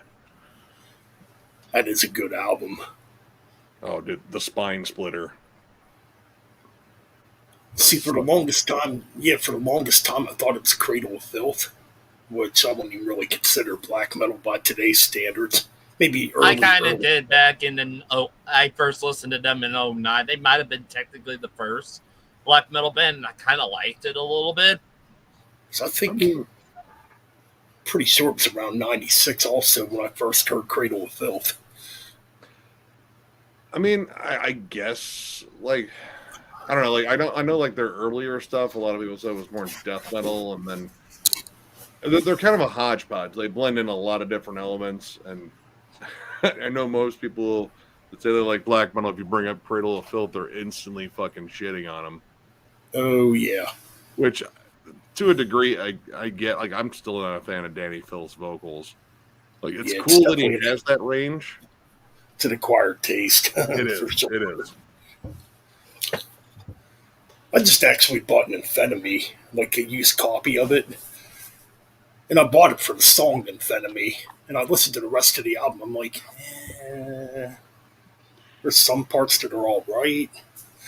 Who knows those high-pitched, shrill screams? Is like, dude, maybe don't. Right. I mean, I've seen them live once, and they were real good live. Was it Ozfest? No, it was just at some club show in Philadelphia back in 2011. I seen them. I'm trying to think it was on the bill. I saw him on Ozfest, and I was like, it's all right. That's when I realized that Danny Filth was pretty short. It was like, wow, man. He's not. He's those dudes all just really tall? Actually, you know what? The first time I actually saw something of Cradle of Filth, it was in a metal magazine. They used to advertise. They used to have like a section in there where they advertised metal T-shirts, and I saw the controversial T-shirt, and they're the Vestial Masturbation T-shirt, where on the back it says Jesus is a cunt. Yep. That's how I first saw Cradle of Filth. I'm like, oh, shit. I almost ordered that one for my brother-in-law, because, I mean, he was a big Cradle of Filth fan at one point, but he just was like, I want a shirt that says Jesus is a cunt on it, because I want to piss off people. I was like, well, that might do it. Oh, yeah. I heard there was people that were actually arrested for wearing that shirt back then. Oh, lighten the fuck up. It's a kind of a joke. I don't know. Right. I mean, shit. I know they still have T-shirts for Marduk's "Fuck Me Jesus" too. Oh yeah. Great album cover too. It's funny. Before I almost bought it too. Before FYE went out of business. Well, this would have been before the pandemic and all that stuff. They actually had that CD in there, the "Fuck Me Jesus" EP. I almost bought it too. I'm like, damn it, I should have fucking got it. It's a good EP, too. Oh, yeah, no, I got it. I snagged it, used it. Well, the record store where I know they would carry it because they don't give a fuck. Like, those dudes, I know, like, the one dude that's always looking out for my metal interests, like, a place full of customers that are clearly fucking, stiffs. Like, they're not into the extreme shit. And he is blasting, like, Beharit and, like, shit like that. I was like, dude, you are terrifying these people. Or like some weird noise project where it just sounds like a dog chewing on a microphone and someone taking a bandsaw to a fucking concrete wall. Right. I don't know. Like, I don't know. Maybe he just wants to fuck with them. Could be. I mean, but I mean, he's always looking out and like making recommendations. Like, oh man, you jam this. Like, no, but what's the band's story? It's like, oh, that's not like this. Like, well, I like that. Or just getting me stuff early. Like, hey, well, he knows I review stuff now because he actually did watch the channel at one point. But I was like, you're looking to review this one right here? Like, oh yeah, I am. Thank you. Cool. That's pretty cool. Yeah, I mean, I'm gonna buy it anyway. It's just like, man, if I get it early, that gives me like the liner notes and all the shit, so I can go over that too if I actually remember to bring that shit up in a video. Right. Yeah, I think the only Marduk CD I have is Panzer Division. Damn good album. That is a good album. Fast as fuck. Oh, that's the thing I love about most of Marduk's albums is, man, they play at lightning speed. Like, it is insanely fast and insanely aggressive. Right. Sometimes a bit repetitive. Like, God, which one was it? Oh no, where are you?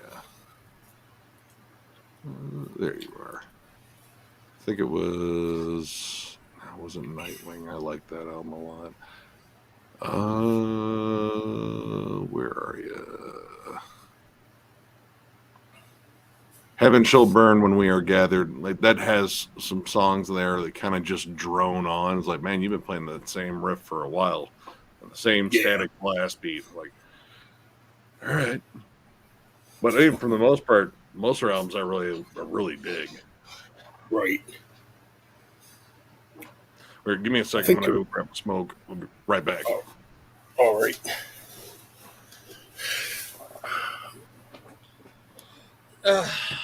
Got the Cradle of Filth demo when they were death metal. That's actually true. They did start out death metal.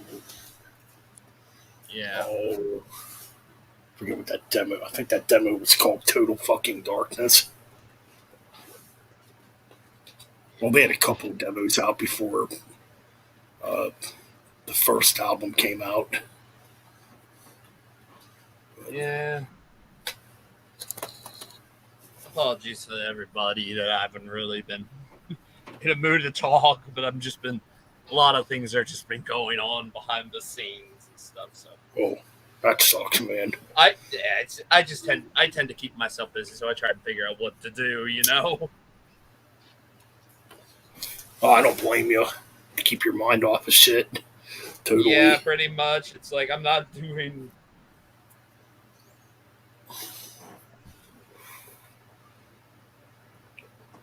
Nah, totally understandable. I know what you mean. Try to keep myself busy, whether it's stuff for gaming, whether it's stuff for the Damage Incorporated and stuff like that. I always tend to try to keep myself busy. Right.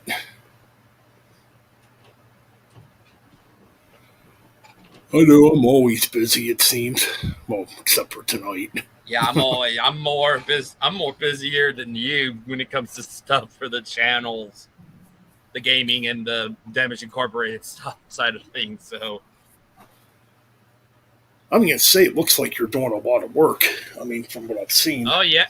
Oh yeah. The whole racing streams that I mentioned. The gaming side of things, starting up the whole Assassin's Creed thing, which I'm probably delaying the move to YouTube until 2023, so I can probably get a better router or something, that better internet to stream on there. Right. Gaming live stream, because you need really great live stream to be there. And I was just like, I'm delaying my move over there to 2023. So there you go. But yeah, in the meantime, I still got a lot of things to do. Oh yeah, man. Always tons of stuff to do for sure. Yeah, I definitely. want to get my retrospective for Pantera done this year. Well, part 2. Y'all It did a needs. deep dive. I know you did the deep dive, which is fine, and all that stuff, but I mean, I already did. Well, obviously, I did part 1 almost 3 years ago. Holy cripe! yeah. Hey, Zags! What's up, dude? What's going on, Azags? How's it going, man? Been a while since I've seen you on here. Right. Yeah, good to see you, man. Let me just see if I can pull up find my notes for. Oh, where's the 2023? That's episode 2. Oh yeah, I put episode 1 in this folder. Yeah, episode 1 for 2023 is pretty much done. I can't do 20. Oh, that's 2013. 2023. None of the albums have fully come out yet. But yeah, here is episode 1 for 2013 at least done. So all written pretty much.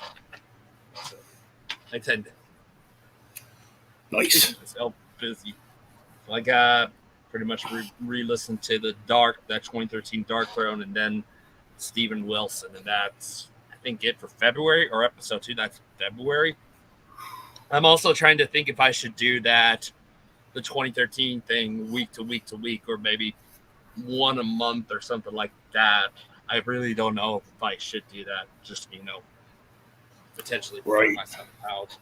Maybe space them out over here. Maybe do some of them like week to week to week or something like that, and then take a break, and then go back and be like, okay, here is the next episodes or something like that. They might be spaced out or something like that a little bit. Right. Totally. Well, we know one of the worst albums came out in 2013. Which one? Because I got several that are on my list. Super Collider. No, I did not put that on there. Thank God I did not put that on there, because I think it was one of those that I mentioned as like those that I've already talked about or will talk about. Let me see. Yep, Megadeth Super Collider is on this list.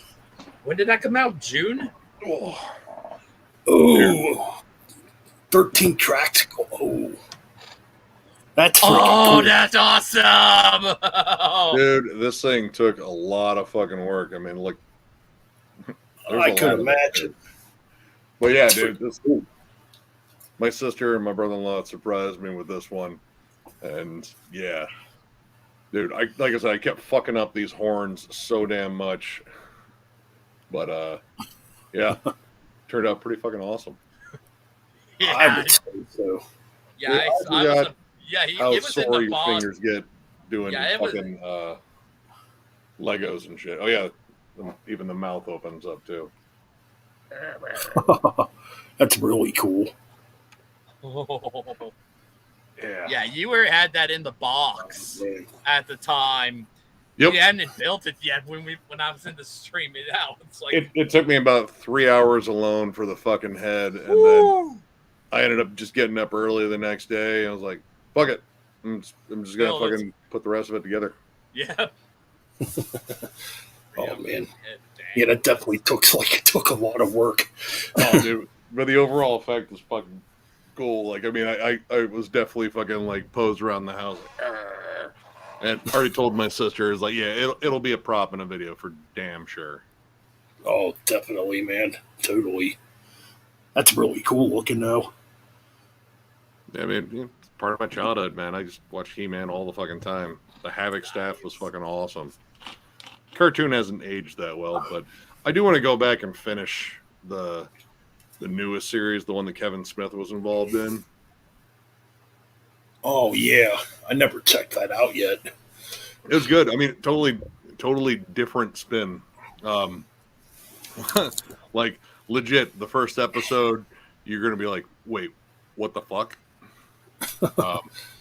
Because like the main characters aren't He-Man and Skeletor. Like they flip it and focus on smaller characters and sort of build back, and it's pretty damn cool. Like you get to actually see some characters that don't get as much, love in the canon universe.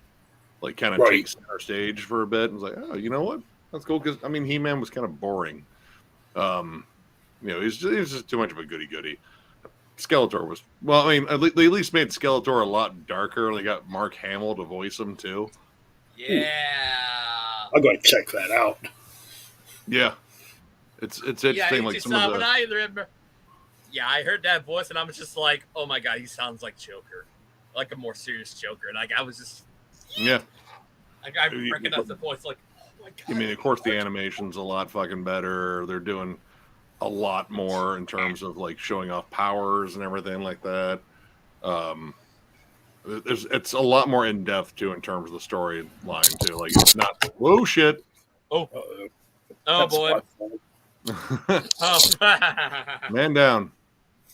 Man down. Bow down. Yeah. Is it turning into some like weird found footage horror movie now? That's what it looks like. All right, now we're good. I accidentally hit it with my foot. Oh, we're talking about He-Man. Yeah, I saw the action figures at Walmart. I'm like, at first I thought they were like retro, like reissues or whatever, because they kind of look like the old He-Man. Yeah, more points of articulation now. Yeah. I don't know if there's another series past this. Yeah. Masters of the Universe Revelation. That's the name of the series. But yeah, like they kind of remodeled some of them to make them look a bit cooler. Like, there's some weird story arcs in it. Like, Triclops starts a cult. Oh yeah, and Trapjaw's like his fucking enforcer. Yeah, there's a lot of interesting characters. Like, there's some characters like I totally fucking forgot about that they fucking threw in there too. It was like, what? Yeah, there was a bunch of characters like in the original one, and they're not afraid to kill off people in this one. Like, I was like kind of shocked that I was like, oh fuck, dude. All right, wow. Oh man, I got to check that out now. I mean, there were a lot of diehards that bitched about it. Like, man, why is it like this? It's like, we can't just rehash the same fucking series. Because the 80s are over. Yeah, like, dude, and like, I hate to say it, but go back and watch the old He-Man cartoon. You're like, yeah, nah, it's not that good. But the toys were cool. Yeah. They were definitely cool. I mean, in fact, I still have a few of my original figures. I'm pretty sure I have an original Skeletor still. I have a battle armor Skeletor, but he's all fucking activated. I don't think he's even got a head anymore. I used to have the Castle of Grayskull, man. I wish I still had that. I had Snake Mountain. Oh, that was Snake cool Mountain too. was pretty cool. The little wolf microphone that came out. I think I hit my sister with it. That's probably why I didn't have it. I was a dickhead kid. Yeah, I was kind of the same way. Yeah, but like, nostalgia lane gets you so far. Like, you have to do something with it. Like, if you're gonna come back with a fresh story. And I do appreciate the fact that they did do that, and some of it caught me off guard. I was like, wow, this is a lot better, honestly. It's kind of like with the Teenage Mutant Ninja Turtles. I wish they'd do a darker version of it, like in the original comic books. Oh yeah, dude, those OG comics were fucking brutal. That's what they need to do. I think that would be really cool. I mean, they could try that, and I mean, it might take a little bit longer because right now, Teenage Mutant Ninja Turtles are still like surging with kids. Like, the kids still really dig them. So it's like, well, that's our demographic. They're going to keep buying it. But I think if they hit like some point where it's like, all right, man, maybe the kids, don't like this as much anymore. We'll just go for the nostalgia factor. Let's get the adults back into it and kind of give them the gritty version that they want. Exactly. Totally. Yeah. I think that would be kind of cool.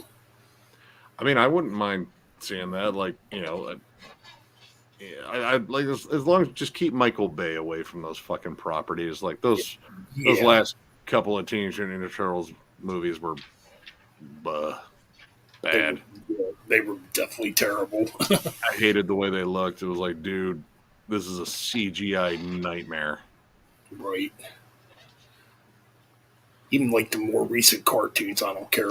Well, obviously because they're so kid friendly. I mean, they made them still blocky. Like I get that that's like the CGI animated style, and even the animated version before that is like, man, I don't know, like it's just too blocky of a design. It is. I agree. I did like the Batman meets the Ninja Turtles movie. I thought that was actually pretty good. Yeah, it was an animated movie, and Batman squares off against the Shredder, and Batman villains teaming up with Ninja Turtle villains is kind of an interesting premise because the two main baddies are fucking the Shredder and Ra's al Ghul both working together. And yeah, I mean, Batman owns all of the fucking Ninja Turtles. Like they try to square off with them, and he just flat out fucks them up. I was like, hey, you guys are fucking undisciplined fucking kids. I gotta check that out too. Yeah, I mean, it's just a lot of him, like, you know, just completely dodging them and like, oh, cool gadget. Thundercats is being made into live action. Yeah, I heard about that. I don't know, man. I think I saw like a shot. Actually, let me see if I can find a picture because there was a picture I saw. I was like, dear God, please tell me that's not what they look like.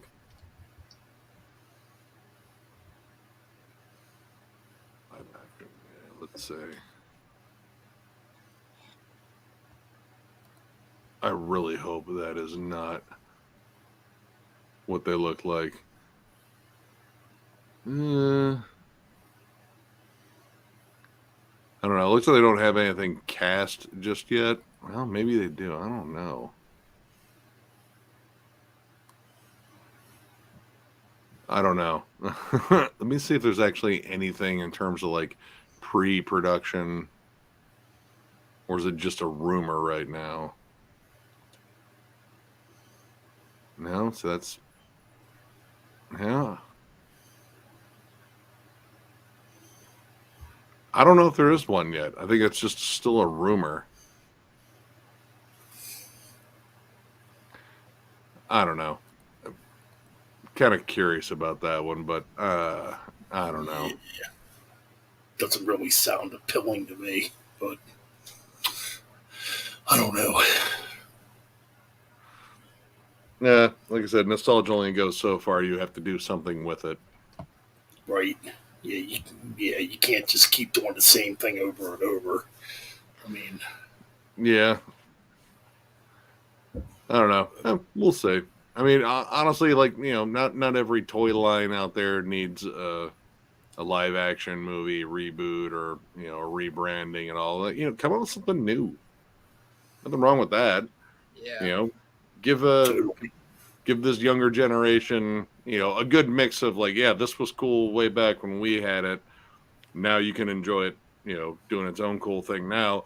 But here's some other cool shit that you guys will fucking love. Like, there's still stuff that I would say that's recent that kids really fucking dig now that's new and not just a rebranding of something. But how many times have we, like, redone the Transformers? Like, a lot.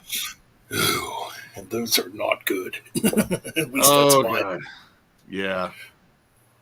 I didn't mind the first one, and then every one after that was diminishing returns. Like, man, this got stupid. Yeah, because weren't those made by Michael Bay also? Yeah. Explosions aplenty. Yeah, there is a Barbie movie too. I think it's Margot. Oh yeah, they got Margot Robbie as the Barbie.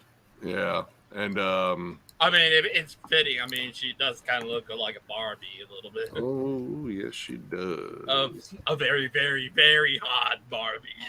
I mean, yeah, no, she's Ryan Gosling. Ooh. Who else is in that movie? Will Ferrell, Michael Cera. What? Yeah, I mean, I'm looking at the cast for it. Will. Kate McKinnon. I'm guessing Will's probably comedy comedic relief, probably. I mean, it's Will Ferrell. I mean, I think they're billing it as a comedy anyway. Like, if yeah, but you anything, got Margot Robbie. It's just like I don't even think she's ever been in a comedy, as far as I'm aware. No, she's done some comedic acting. She's actually, I like Margot just because she's a good mix of like, yeah, oh, she's absolutely fucking gorgeous. Like, oh my God. But she's also a good actress. Yeah, I think she whenever they think of the definitive live action Harley Quinn, they think of Margot Robbie, without a doubt. And she's one of the brighter points. Like that first fucking Suicide Squad movie was so bad. I still haven't seen the last one. But I don't know. Like I'm kind of curious to see if it's like a satire on the whole Barbie thing. Anyway, like I mean, I'm not gonna watch it more than likely just because I'm not a Barbie person. You know, Yeah, me that went to someone else. Yeah, I usually went to whenever we were kids, basically. What?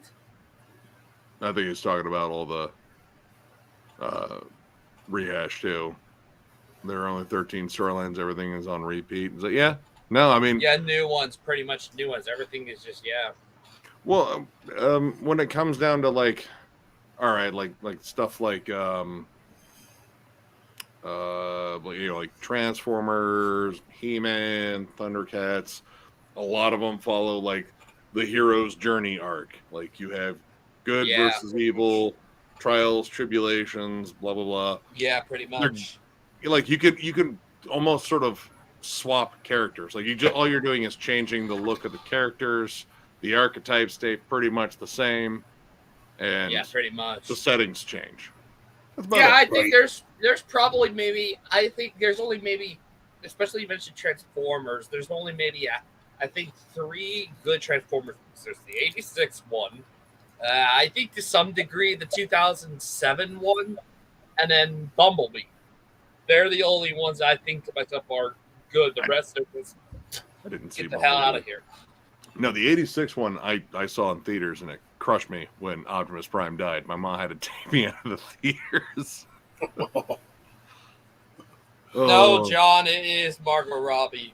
Margot Robbie is the Barbie. Rhea Perlman? A freaking Barbie movie.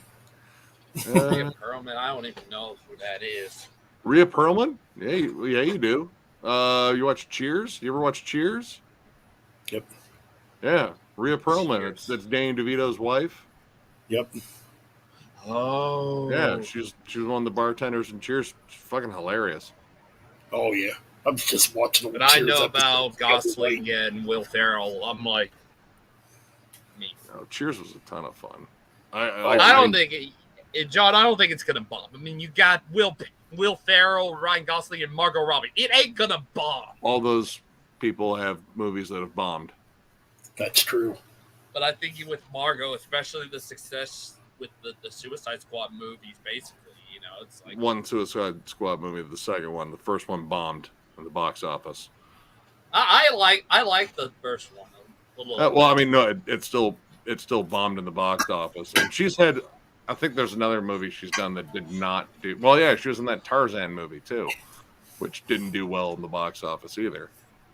But I think anything prior to the Suicide Squad movies, it's like it's, for her it's hit or miss or something like that. Well, sometimes you can't just predict what people want, but I mean, like sometimes you can, and I don't know, like it'll probably depend on the trailers. Like when the trailers come out for Barbie, they'll get a look at it, and this is generally where the trailers try to pump out the best fucking feature and see if they can rope in people. But yeah, like Ryan Gosling's had some bombs too. I mean, sadly, one of them Monsters. No, Ryan Gosling wasn't in Monsters. No, that's Thrash or B Thrash said the Monsters bomb. Yeah, that Rob. It was like you should not have done that. But yeah, like Blade Runner 2049, it suffered the same fate as the original Blade Runner. Great movie. No one went to watch it. Yeah, and I mean Will Ferrell, God, that fucking horrible Sherlock Holmes one he did with John C. Reilly. I think the best movie John C. Riley and Will Ferrell ever did was Talladega Nights: The Ballad of Ricky Bobby. That one. I mean, that movie is hilarious. Sepultura, fucking Desperate Cry is in there briefly. The song. Oh, nice. I think. Oh yeah, the Sherlock one. Braun Strowman was in there, I believe, but I knew them because they were promoting that he was in there. I think. No bullet. No, that's no.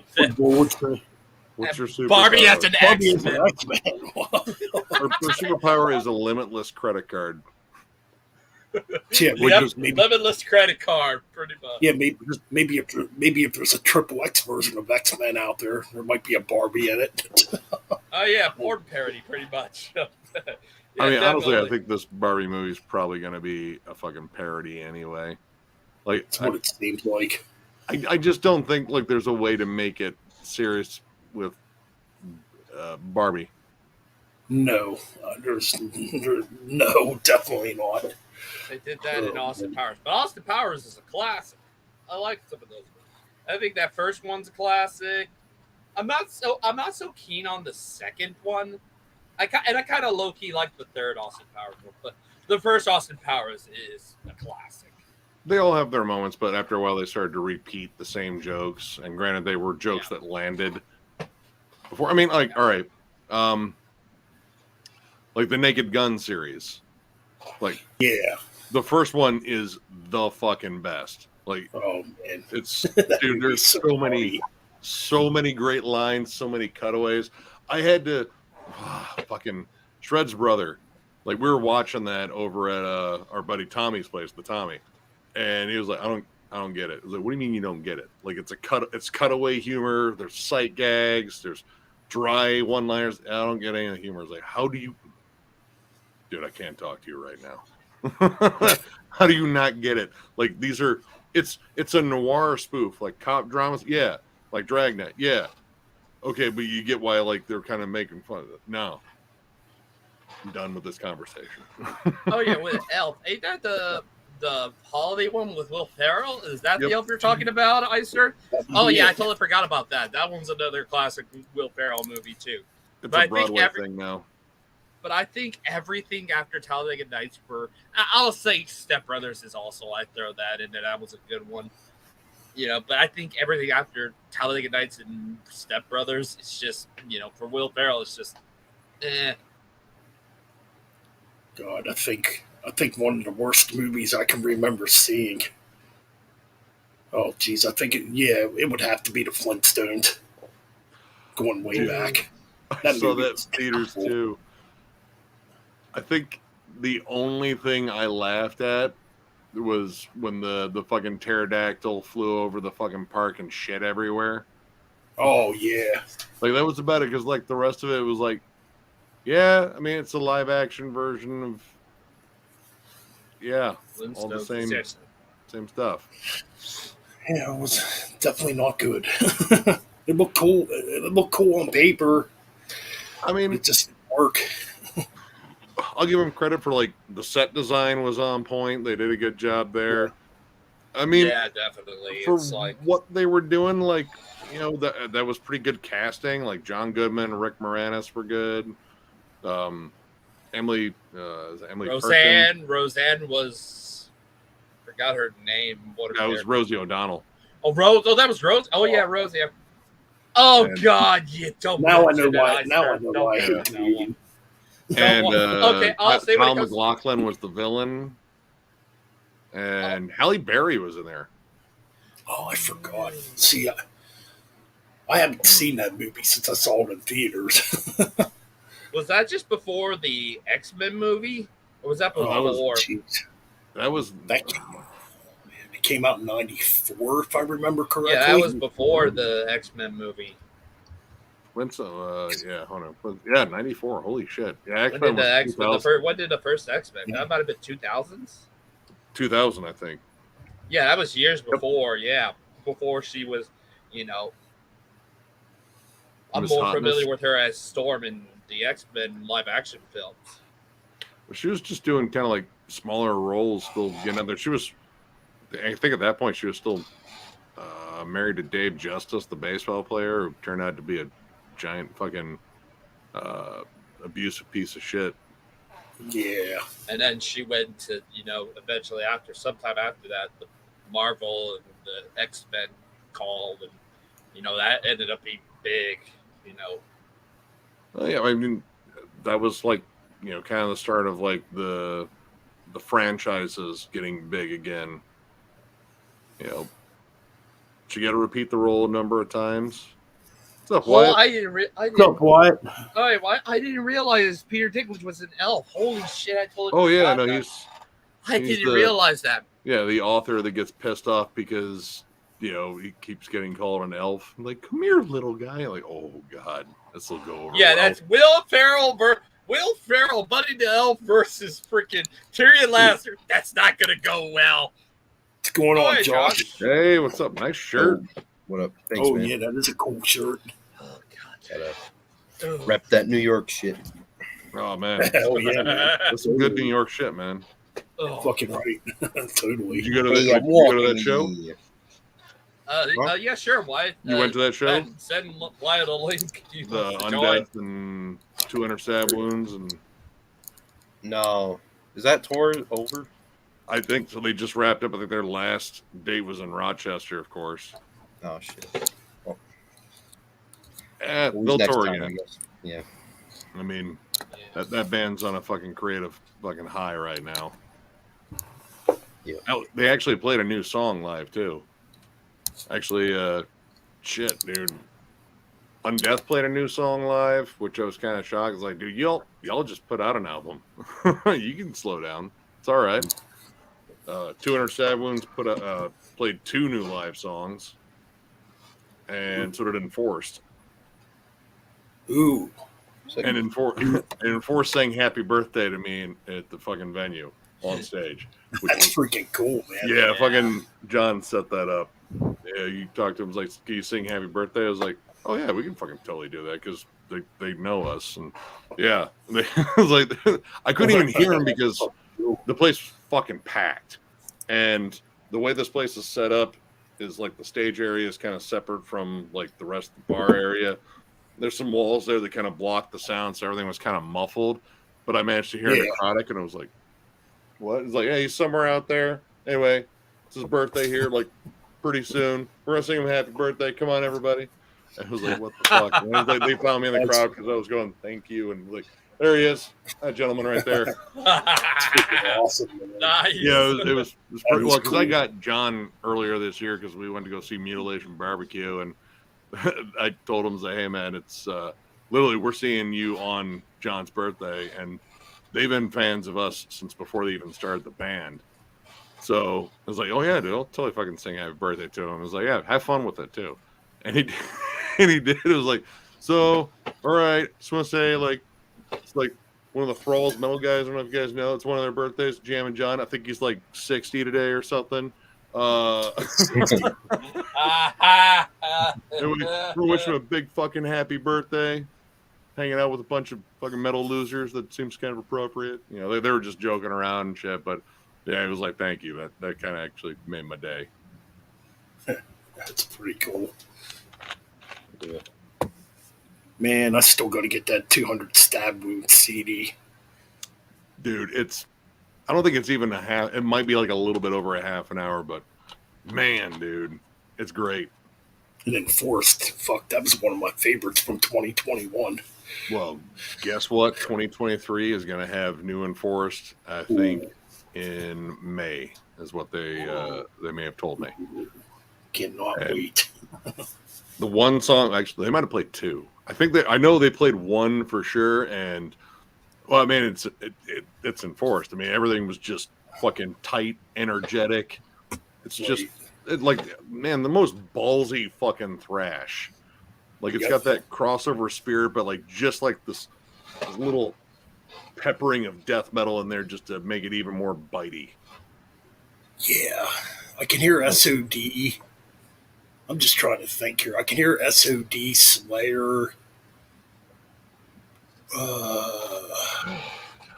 Those are like the main 2 I hear in their sound. Yeah, I get like oh god, Demolition Hammer. Yeah, that too. Yep. Like a little bit of that, like kind of death thrash-ish stuff. They just write like the heaviest fucking riffs, but they're catchy. Like Right. it's I don't know. I also think they're one of the best fucking thrash bands are out there in terms of like who's carrying the torch into battle for Power Trip. You know, that's the fucking band right now. I would agree. I would definitely agree. Speaking Yeah. of Power Trip, are they still active or are they done with? There was, or well, there is. I don't know if they came out on any sort of physical media. Couple of the members did a band called Fugitive with a different singer, and it's very close to Power Trip just in terms of the style. Like I think maybe like a little bit more hardcore to it, but Oh, okay. that's what they're doing, and they keep alluding to possibly doing something with Power Trip. Like moving on from Riley, I imagine is pretty damn fucking difficult. And Riley was more than just the singer; like he was also like a key figure in all the writing too. Right. So That's true. yeah, but I mean, it seems like they're all together. Like initially, I think they had planned on getting the old frontman of a band called Iron Age. It was another Texas thrash band. Okay. Actually, Iron Age was one of the big influences for Power Trip because they really like their style. Because if you listen to them, they're very similar, like kind of that hardcore meets thrash metal and like sort of like groove kind of thrown in there, like Right. very similar. So, but I don't know if that fell through, and I know that band just they lost a member too around the same time. I don't know what he did have, but sad regardless. Right. So Totally. I don't know, man. Like the future for that band is uncertain, but I would totally recommend, welcome rather, a return if they decided to. Oh, definitely. But the fugitive stuff sounded pretty damn good. Let me see if I can find out if they actually have anything physical.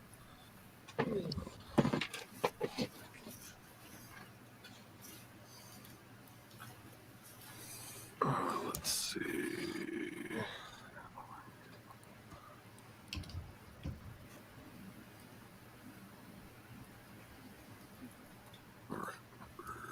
There we go. Fugitive.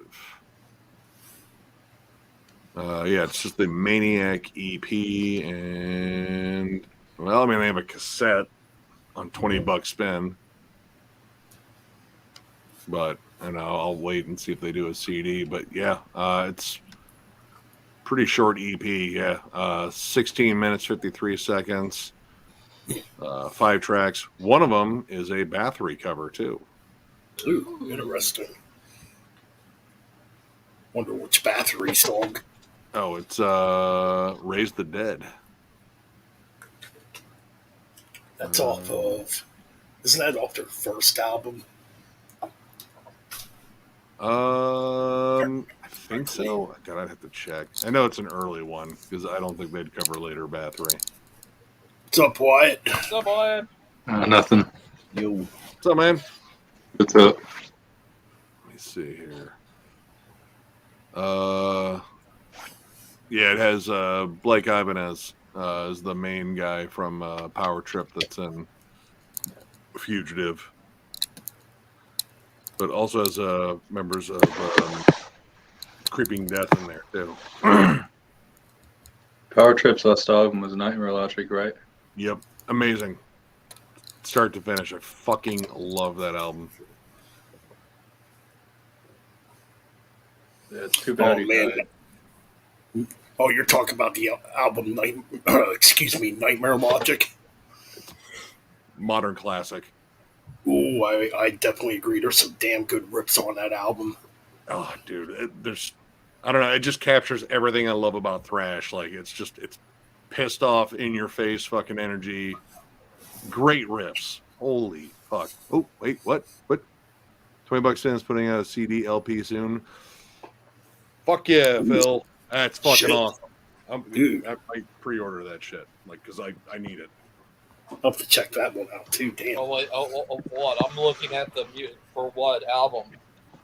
For Fugitives EP. Oh yeah, there's this. What is this one?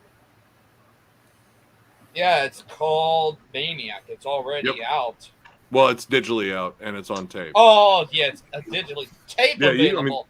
Tape available now. CD/LP coming in early 2023. Yeah, it's been on YouTube for a while. It's where I jammed it and it was like, "Fuck yeah, dude! This is fucking good, dude." Just give me dirty riffs and like just gnarly production. I wonder if they actually got fuck. Hold on here. Because Arthur Risk did the production on Power Trips Nightmare. Actually, I think I'm on both of them. Yeah, I'm just looking through here, just trying to find other well. stuff to possibly listen to for next year and stuff like that. So I'm going through all the labels on Bandcamp to see what I can potentially add to the list or something like that. I mean, next year's already got some stuff I'm looking forward to. Obituary. It's like the that's one of those I'm going to be reviewing. Ooh, Them, Ahab, Catatonia, Uriah Heep, and Steve Vai. Oh, that's all January albums. I mean February too, and I mean I know. Yeah, I got Inflamed, Godsmack, Hypnos, and Insomnium. I got them in my thumbnail for February. Insomnium. I never thought I'd say I'm actually looking forward to the new In Flames album. I never ever Yeah, thought same here. I've already just been those songs that have come out. I'm just like, yeah. All the songs have been good. All the fucking songs that they have teased is like, dude, because I was waiting for like, all right, one of them's gonna be a fucking butt rock fucking chunk of lameness, but like the one they the last one they put out did have the melodic. Part 2 of the title track. I like think that so. It's kind of like what they have done recently and stuff like that. Some of that more of like melody based stuff. Not so much the depth with the melodic death metal, but it's more of the melodic metal stuff. But yeah, part 1, what is it? The Great Deceiver, I believe. And then there was State of Slow Decay are all fucking bangers. Yeah, because, or like I was trying to say, okay, yeah, it had the melodic vocals, but musically, to me, it sounded more like earlier In Flames, like around the time of the Jester race with the harmony guitars. That's kind of the vibe I got. I got a bit of that. I went with like kind of Horacle and Clayman, kind of combine those. There's definitely still some stuff in there that it's kind of close, like Come Clarity and like Reroute to Remain. Yeah. But these are all better eras than where they've currently been. That's true. Yep. So I'm actually looking forward to it. I never thought I'd ever say that again. Yeah, me either. Like, fucking Shred and I were saying, remember when we used to say In Flames We Trust? God, that seems like fucking forever ago, doesn't it? Mm-hmm. Like, yeah. When I first heard them back in, I guess it would have been 2000. Trying to think, I think it was Clayman. Yeah, I bought Clayman. And I'm like, this band's free, or at the time, before they went in the direction they would go, and I'm like, this band's freaking awesome. Like, they got the death metal vocals, but the guitar playing, the guitar harmonies are like the melody and stuff like that. Yeah. That was like that. I got into In Flames a little bit later with Sounds of a Playground Fading. The closest I've ever gotten to them sounding like old In Flames was, I think, the album before this one that's about to come out, I the Mask, and some of the songs were like, holy shit, this is heavier than what they did on Sounds of a Playground Fading. I skipped that one. I've avoided everything. Like the last one I picked up was Battles, and I was like, man. Yeah, it was. I skipped that one too. That and Siren Charms. Siren Charms is awful. I hate that album. Suck. When you're starting to add children's choir in your music, okay, there's something definitely wrong. All the songs were just like whiny and listless. And Yeah, like, then there were some songs on I the Mask that were kind of like, oh shit, voices. The title track, I Am Above, Burn, freaking like holy shit. Like there was also one on there that sounded like fucking god damn it. What's that band from Utah that everyone hates? Uwada? No. Pop band. Oh man. Pop band from Utah. Oh. How comes I shouldn't do this? Oh, dude. Pop band. Pop's not my music. So. No, you'd know them as soon as I'd say it. Oh, where are We you? got a troll in here. What are they saying? Metal music sucks. Imagine Dragons. There it is. Oh, Oh, Yeah. There was a song that I heard that was a single from the last In Flames. I was like, that sounds like Imagine Dragons. And nah, I ain't about that. No. You know, let's see what good old Huh? Alex has to say there. Metal music sucks. Go fuck yourself. What the fuck you here? Man, it's Christmas time and you're on here being this miserable. Damn. I feel How about bad this? for you, dude. Alex sucks. Yeah, there Right. you yeah, go. Good talk. there you go. Well, Alex, hopefully one day you'll wake up. I'll still wish you a Merry Christmas, but for now, you're out of here. Yeah. I wish you a get fucked poser. There you go. All right, he's gone. Man, been getting a lot of them motherfuckers in here lately.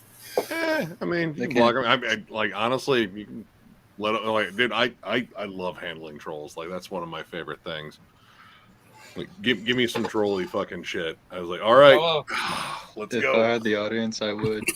It's like, I'd all tell right, here them. we go. Honestly, like like I want to say, like early on, we're kind of worried. It's like, man, we had some hard takes. What if we get some trolls? Like, I don't fucking give a shit. I got this. Oh yeah. People will learn what I'm like. It's like, yeah, go ahead, take your best shots. I got plenty. What's like I've the gotten- video with the most trolls? Is it like Five Finger Death Punch? Actually, for a while it was 6 Feet Under. Like, man, Oh yeah.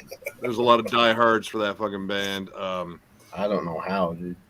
When I only gave, I think I only gave the last Iron Maiden.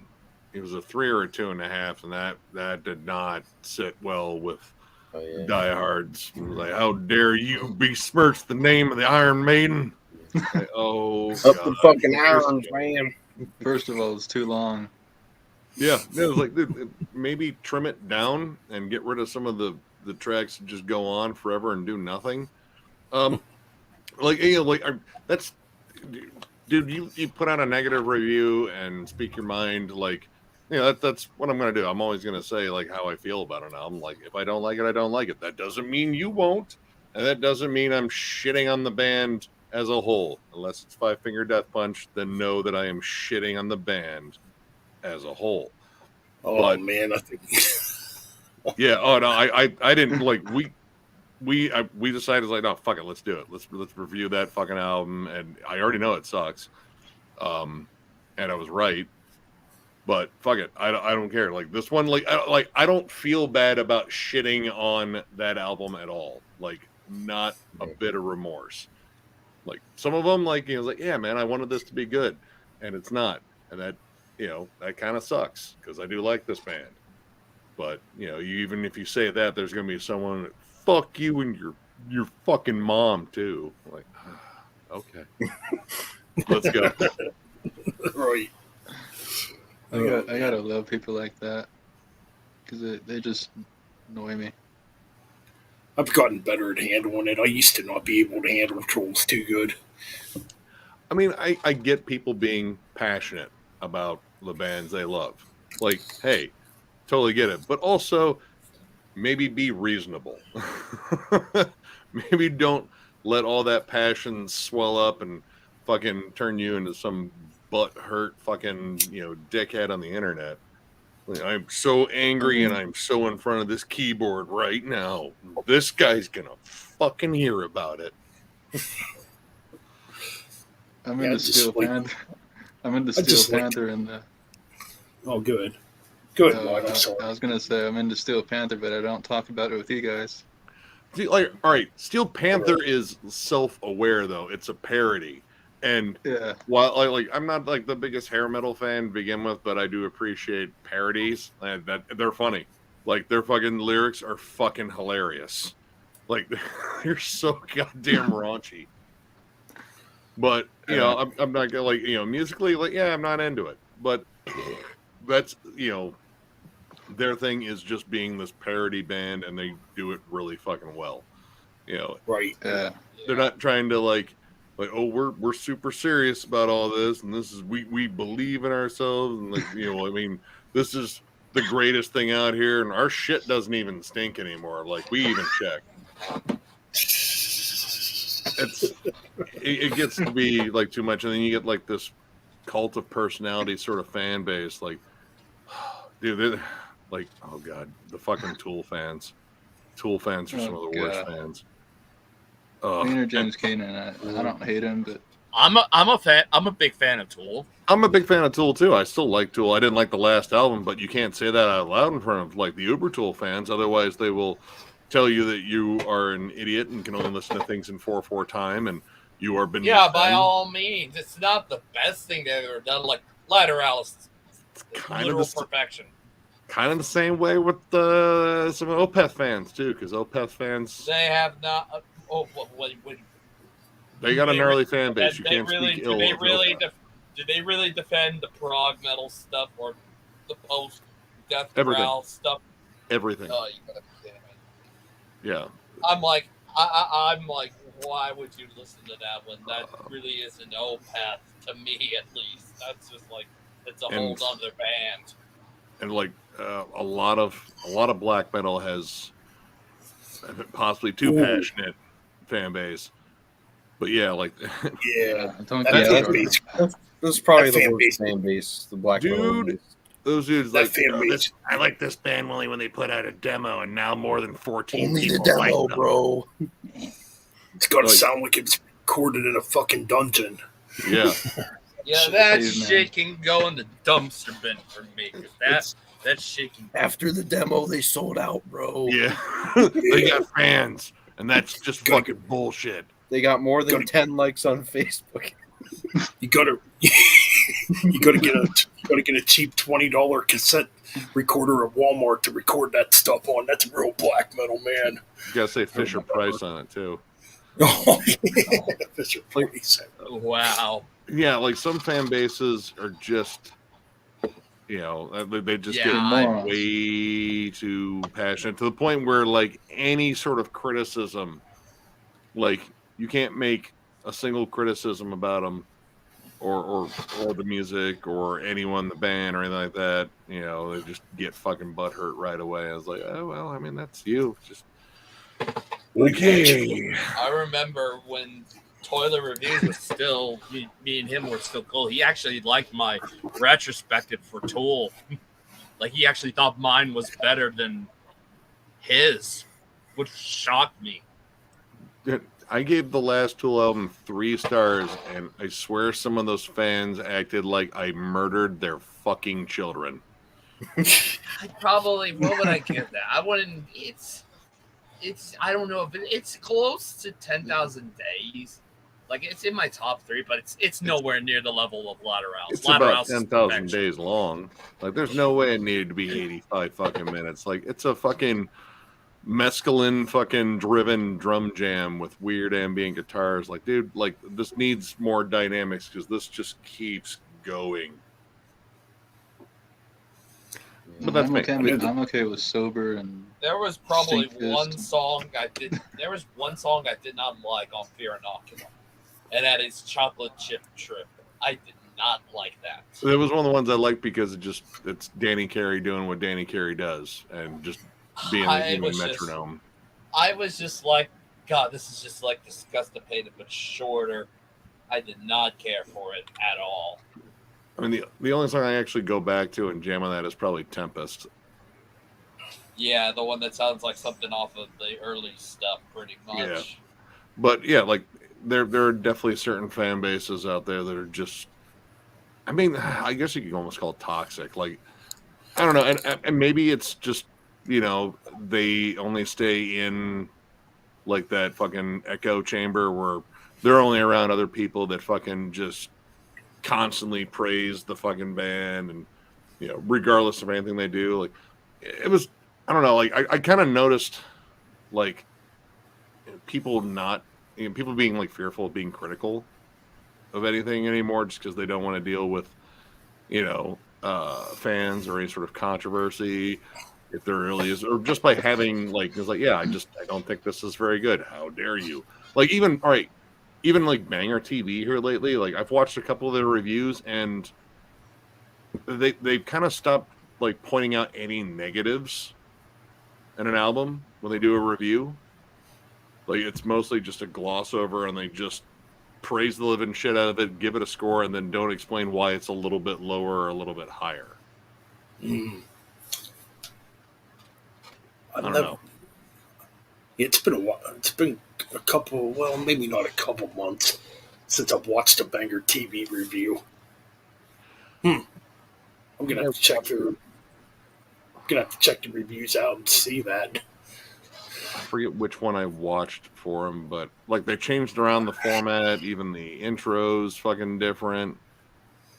And I don't know, it seems like it's just more like, I don't know, glanced over now. Like they're just doing it really quickly. Like, I think they're shorter now too. You know, I know they're working on other content, but the reviews were, you know, kind of the big thing there for a while too, and then extra content was extra content. I don't know. I mean, negativity in a way is publicity. Yeah. I mean, people hold on to negative thoughts and like negative memories more so than they do hold on to positive memories. That's just how the brain works. Like, that's actually very true. Yeah, you like, go back and try to think about all the positive memories, but like, you know, first negative memory pops up, you know, fucking intimate details about why that fucking memory was so negative. Like, you could have a whole month of excellent fucking meals, but you'll remember the one shitty one that fucking like almost gave you food poisoning because like, oh no, that was fucking awful. Right. Yeah, that's just how that shit works. And, you know, like, I mean, we definitely have done a fair amount of trolling, but most of the stuff in here is generally, you know, most of the stuff that I do is, you know, I'm honest, but generally I try to bring out the strengths and the fucking weaknesses of any album, any band I talk about. But some of them, there's not a lot of strengths. Yeah, it's like all right, mostly with the review series, it's like, you know, try and, you know, summarize it all in a short amount of time, because it's a lot of albums I'm reviewing and stuff like that. Like, it's at most maybe 5, so it's like I don't have time to go over the details. So basically, it's just a summary of something. Maybe mention some highlights, some not so good, not so highlights. I mean, don't like back down from your opinion. Like, if you don't like something, you know, be honest about it. Like, hey, and that's just you. Like, you know, taste is subjective. Yeah, you know? yeah, especially some of those that I'm doing for 2023, because this will be the first time I've reviewed something that's more of like the traditional like death metal stuff, especially with Obituary, because I've kind of fell off of that style for quite some time because I've gone into more of the melodic and progressive death metal genres. Oh, I was jamming Obituary today. I went back and jammed the self-titled again. Fucking ass whooping album. I love that album. Yeah, I'm waiting till the whole album comes out to review it. I mean, the tracks so far sound pretty damn good. I mean, it 100% sounds like Obituary, which is exactly what I want. Oh, totally. Plus, I do believe this will be the first time I've ever listened to Obituary, because I haven't ever listened to them up to this point. I would go back and jam some just to kind of get used to the sound. Like, getting used to the traditional death metal sound, because like I said, it's outside of some stuff like Cannibal Corpse, I do listen to them every so often. So they don't sound like Cannibal Corpse. They're like, in terms of the Florida death metal scene, they're a little bit different because they're a little bit more mid tempo, a bit more groovy. Like their big influence was like Hellhammer and like yeah, Celtic Frost. Freaking, Hell that's a weird one. Yeah, Obituary's a weird one. Like I used to know a few females, right? They didn't like death metal. They didn't like Cannibal Corpse or none of that stuff. But They liked Obituary. they loved Obituary. Yeah. Wow. There's like a looseness to it, and they're again like more groove oriented. Like you're just like, yeah, they're more of a Pantera sound to me anyway. Yeah, I've listened to Pantera, so I might probably end up liking it. Maybe. you might. In fact, I used to work with a girl a long time ago, and we started talking about metal or something, and she brought up Obituary. And I'm like, oh, wow, you like Obituary? you know, I was kind of like taken back at, or I was kind of taken back at it at first. I mean, they're extreme, but they're also accessible. Again, like the riff style, the groove, the very distinct guitar tone that Trevor Perez has. Like, Right. it's a sound like even without like a John Tardy vocal on top of that, I could probably Right. pick out like Perez's tone and riff style right away. I was like, yeah, it's just kind of like he's just that kind of guy. And like the same thing with Donald Tardy's drum style. Like even he says like, yeah, I'm kind of like like Phil Rudd was kind of my influence to start playing drums, and I kind of stuck with that. I just added double bass and some Right. thrashy stuff to it. Yeah. Yeah, originally I was just gonna get this Obituary out because of the artwork, because the last thing Mariusz Lewandowski ever did before his passing.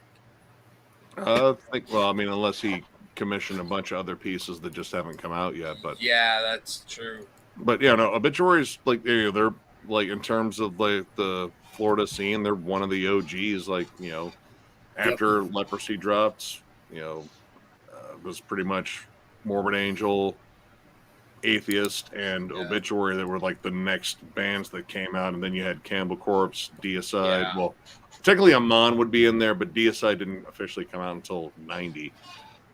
Right.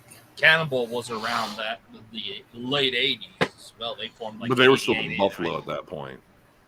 Yeah, they were small, but they started in the '80s. But they didn't release them until '90. I mean, Malevolent Creation was started up in Buffalo too, and then they moved down, kind of after Cannibal had their success. I guess what makes Obituary different too is they don't have blast beats. Very rarely. Like I want to say, like there might be there if they are, they're very short because Right. they're generally just back to that groove. Like that's where they live. They're just I mean, you'll get a deep beat every Oh, once in a you'll get the deep beats, but yeah, they were never like full on like brutal, Yeah, no. I mean, when it came, it was almost like doomy too. Like Yeah, they had like Oh, I'm definitely probably their like them atmosphere now. was a lot different. Like I mean, yeah, it's brutal and heavy in its own way, but there's like this this sort of evil atmosphere about it, especially again with John Tardy's fucking amazing vocals. Right. He sounds like a demon. He sounds like a reanimated fucking corpse. He sounds And like he's still great. he sounds like Gollum to me a little. Every word in the English language ends in Yep. And he still sounds great doing it live. Like that's the main thing. Like he still sounds almost just like he did all those fucking years ago. Katsuli Rock was 89. Yep.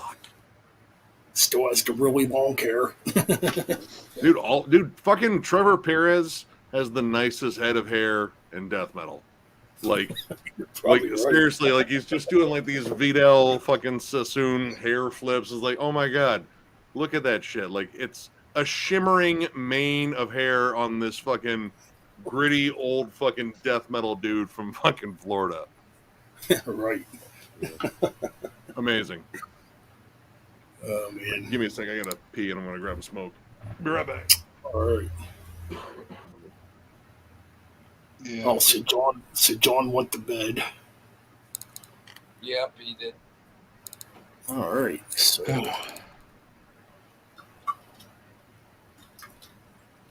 looks like the chat room's pretty dead at the moment.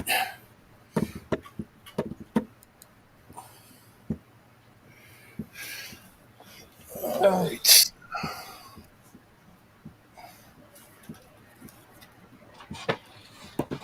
Well, I did pick that one up, Josh, the new Crisium. Oh hell yeah! Yeah, I saw them in October with Revocation and Alluvial. They were sick. Oh, nice. Yeah. Oh, shit, dude. I need to get that new revocation. It's awesome. It's really good, man. I Yeah. definitely need to pick that up. There's more like death metal influence on this one. The Oh, new nice. Revocation. I know was it their last album had a good bit of thrash on it? The outer ones. I think. Yeah. I know they did a cover of Dyer's Eve.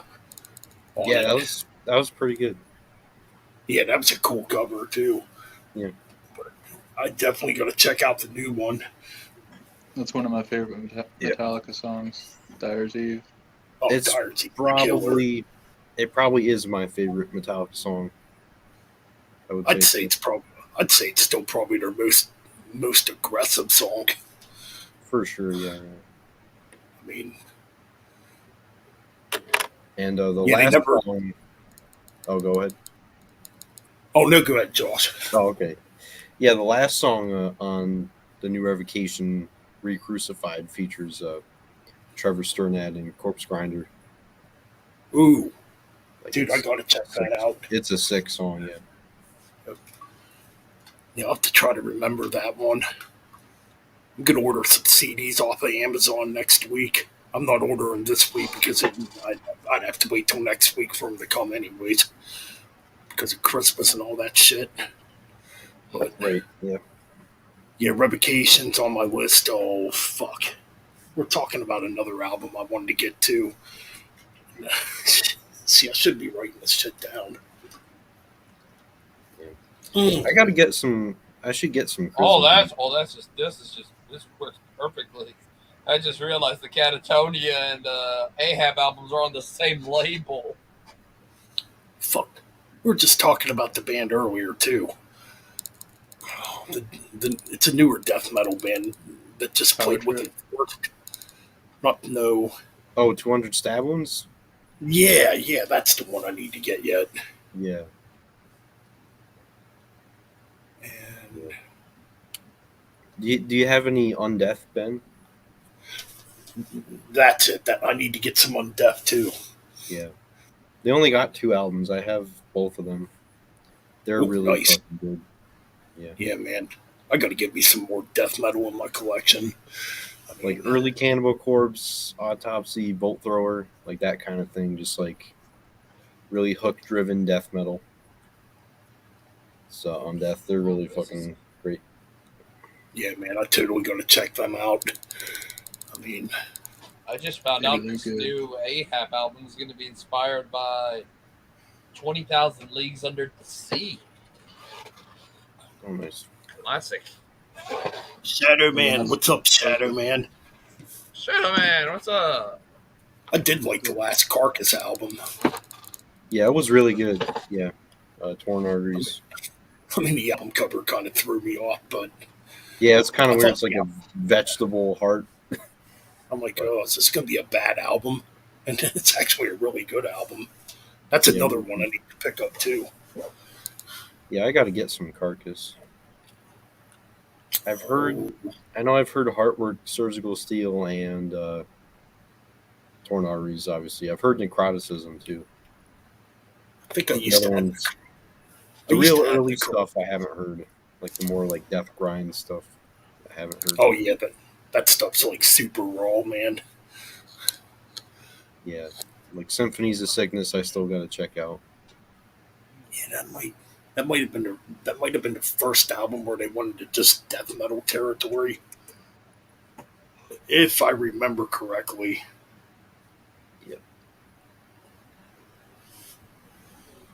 Yeah, Necroticism is definitely more like straight up death metal. Yep, it's a good album. Yeah. I'm trying to think. I think that one has Michael Amon on guitars. I think. Michael I used Lamont. to. Yeah. I'm pretty sure he's on Necroticism. Yeah. Yeah, I'm not too much into Carcass, but yeah, that last album they had is pretty good. Yeah.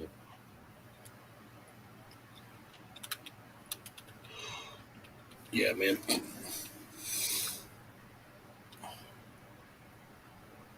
But yeah, fucking early Carcass is just straight up blast beats, fucking 50-second long songs, Yeah.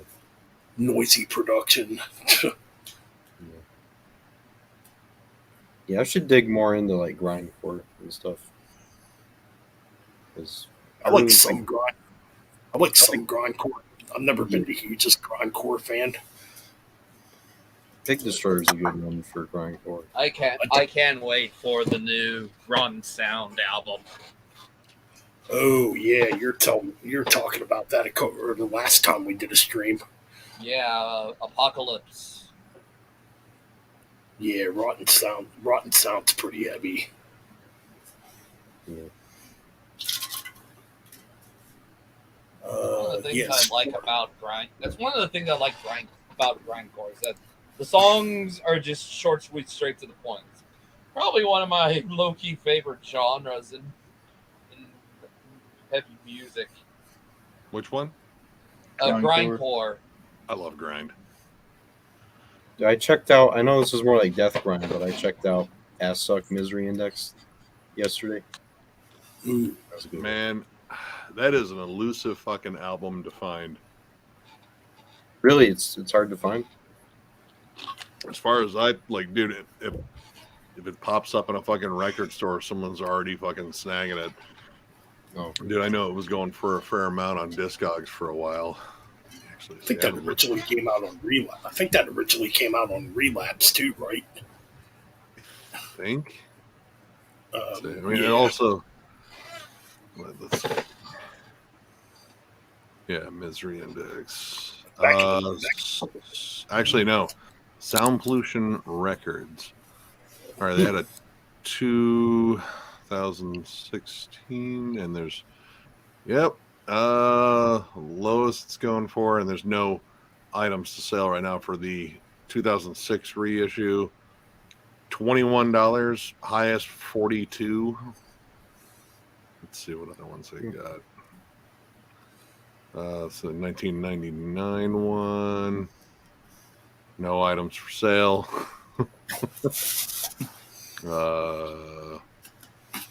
97 one. No items for sale. Yeah. It's a hard one to fucking find. Let's see the OG one. Oh yeah, no, there's one for sale in terms of the OG one. $40. Let's see how much was shipping. Oh, and it's coming from Slovak Republic. So 46, actually almost $47 with shipping. Or actually no, that's right, $47. Damn. I just noticed the last track on the soon to be released Ahab album has Esoteric on it. Or featured. I mean, those dudes are Funeral Doom fucking masters right there. Yeah, you have a sea-themed Funeral Doom band with Esoteric. I'm like, ooh, this is going to be interesting. So I was watching your stream the other night, Nick, and somewhere in the stream, you, Jeff, and Ryan started talking about this band that kind of sounds like Opeth. I forget what they're called now. Oh, An Abstract Illusion. Yeah. Yes. I've been wanting to check them out now. I like that was one that kept popping up in the comments a lot for my year-end list. And I was like, I didn't get a chance to listen to it, and believe me, I did my I best to did. listen to I almost was everything. lucky. I was lucky enough to put the new An Abstract Illusion album at number 10, only because I haven't listened to it that much. I need to listen to it fully to get a better understanding of it.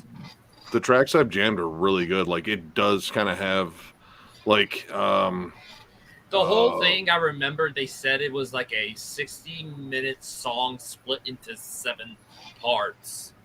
Damn. It reminded me of like Ghost Reveries. Yeah, like I mean it has like kind of like that Opeth fucking sound, like a little bit more modern sounding. Like it didn't sound as like organic as Opeth sounded, but Yeah. style wise, like very close. I was like, dude, this sounds really fucking good. Good mix of clean vocals and harsh vocals. Yeah, I'm more familiar with them because I've known about them since 2017 for quite a while now. So apparently people are fucking buzzing about this new one, so I'm gonna have to eventually check it out. Yeah, they're great. I love them. There's always gonna be stuff I miss. Yeah. But yeah, like that one's on the list. I've been actually like answering comments and shit on the videos that I'm in, like for my list. Like anytime someone suggests something that I didn't get a chance to listen to, like, all right, I'm gonna put it on the list and I'm gonna check it out, and if I like it, it'll probably be in a collection update. Totally. Definitely. It'll be hard for you to get the other two. Well, not say their debut full length, but their EP. It's pretty hard because I'm lucky to have it because I just bought because I was speaking to them and see if they had them, and they only had maybe less than 5 of the Atonement Is Nigh EP. So it's very hard to get it.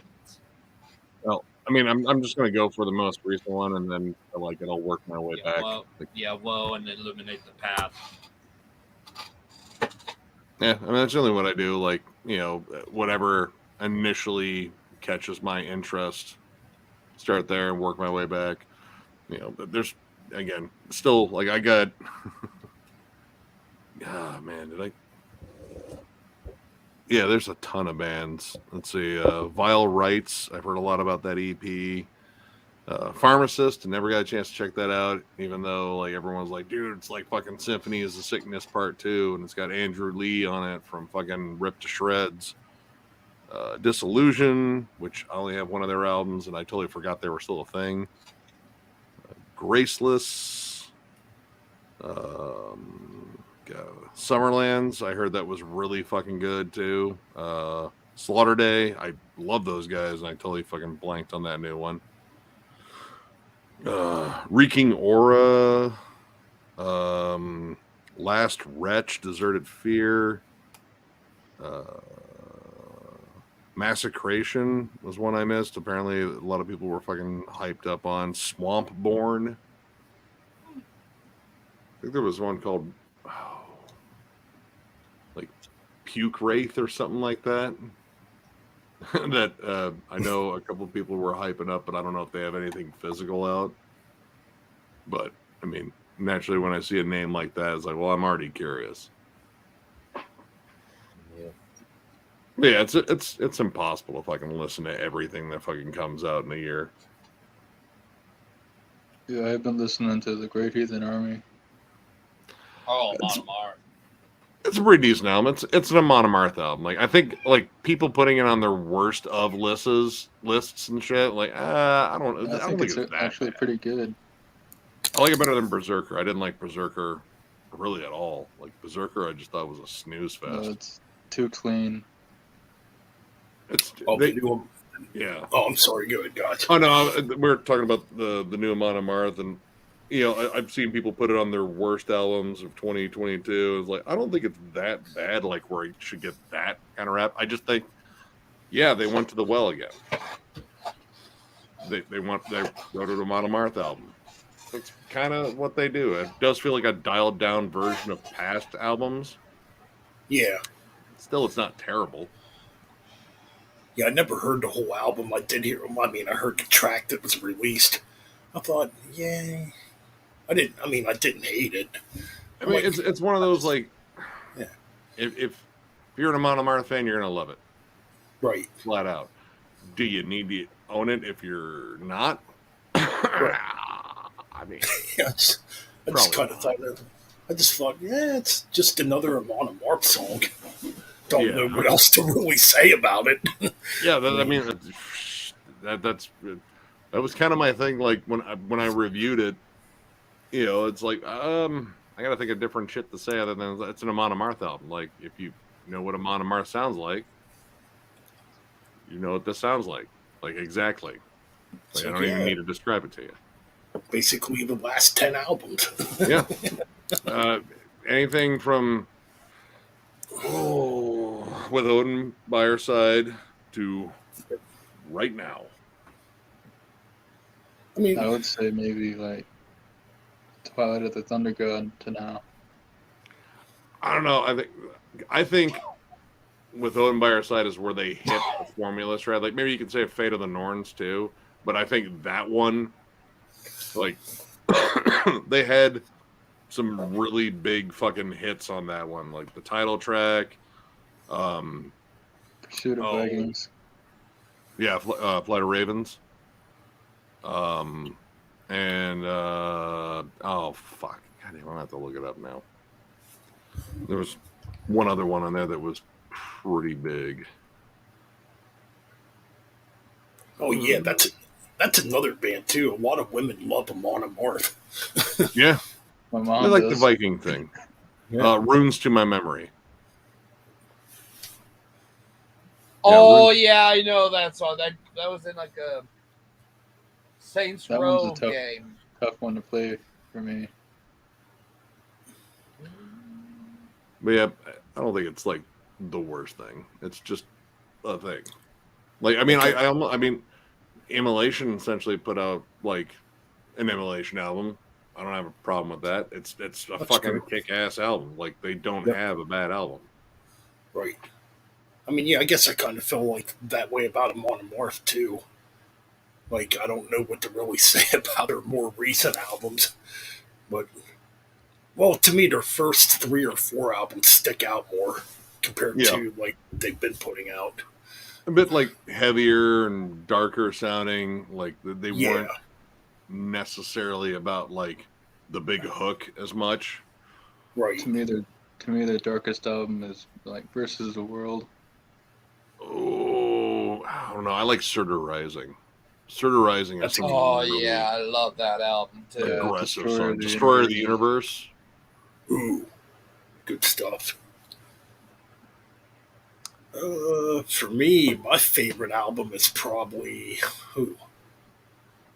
I'd say The Avenger.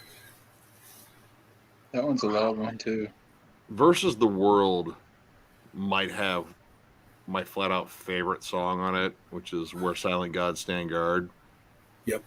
There's just something about that song. I don't know. Like I like that. I like that album. That's like it's everything they do, but I think it's everything they do exceedingly well on that one. Yeah. But it's one of those discographies where you run the issue of like a lot of this is just varying degrees of them doing their sound exceptionally well, moderately well, or well, I mean, you made an album. Right. Kind of run into the same shit with Crowbar. I love Crowbar. Fucking Kirk is the lord of the fucking riff. Oh my god, yeah. Still one of the heaviest guitar tones. Dude. Yeah, 1,000 Years of Repression is mine off that. Oh, yeah, that's a damn good song too. But yeah, like you get varying degrees of what Crowbar does at like subtle differences, mostly in like production and shit. But I mean, Crowbar has a sound like that is 100% fucking theirs. Yep. And there's no real need for like deviation or that much experimentation in it. Like Kirk just fucking executes the fucking sound, delivers some fucking earth-shattering riffs with a tone that could cave in fucking a human skull. And oh my god, dude, his tone's so goddamn good. God, this is heavy. It's like, it's just so fucking fat sound. There's just such a thickness to that tone, and it's so chunky. And when he plays those doomy fucking melodies and harmonies and shit, like, oh god, it's like, dude. And you meet him, like, he's like, hey, how's it going, man? It's like, you just played the saddest fucking heavy shit I've heard. And you're like, hey, how's it going, man? Dude's a fucking great vocalist too. Damn. Dude, he's starting to wear like that, long-term delivery, but he still sounds good. Yeah. But yeah, like I'm kind of running that same thing. It's like, man, dude, like there's like a certain level of like, yeah, this is another fucking good Crowbar album, but why do I think it's possibly better than this one or worse than this one? Right. Like, a lot of good albums. I mean, Sonic Excess in its purest form, way up there for me. Broken Glass, dude, that's self-titled. Oh, God. That's a good album. Yeah. We lost Jaws. You might pop in later.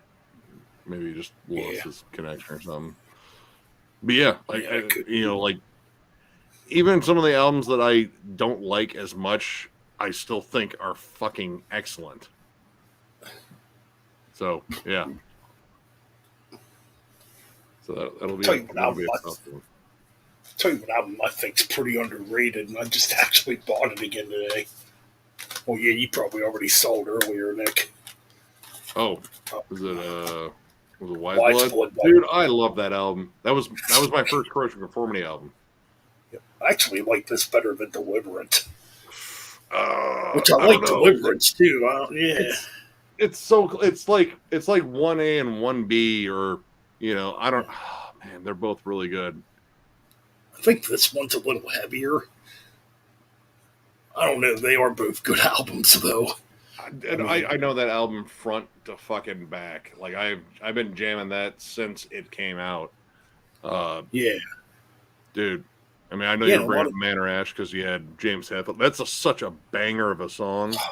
That's one of my favorite songs. But dude, Redemption City just fucking, just like cuts the core. It's like so somber and dreary. Right. Goodbye Windows. I fucking love every second of that song. Man, speaking of Deliverance, I got to get that one again too. I used to have it on cassette tape. It's an amazing album still. It's got a lot of interludes, but they're generally pretty good. Like they're good musical interludes. Like, I don't know. I always go back and forth.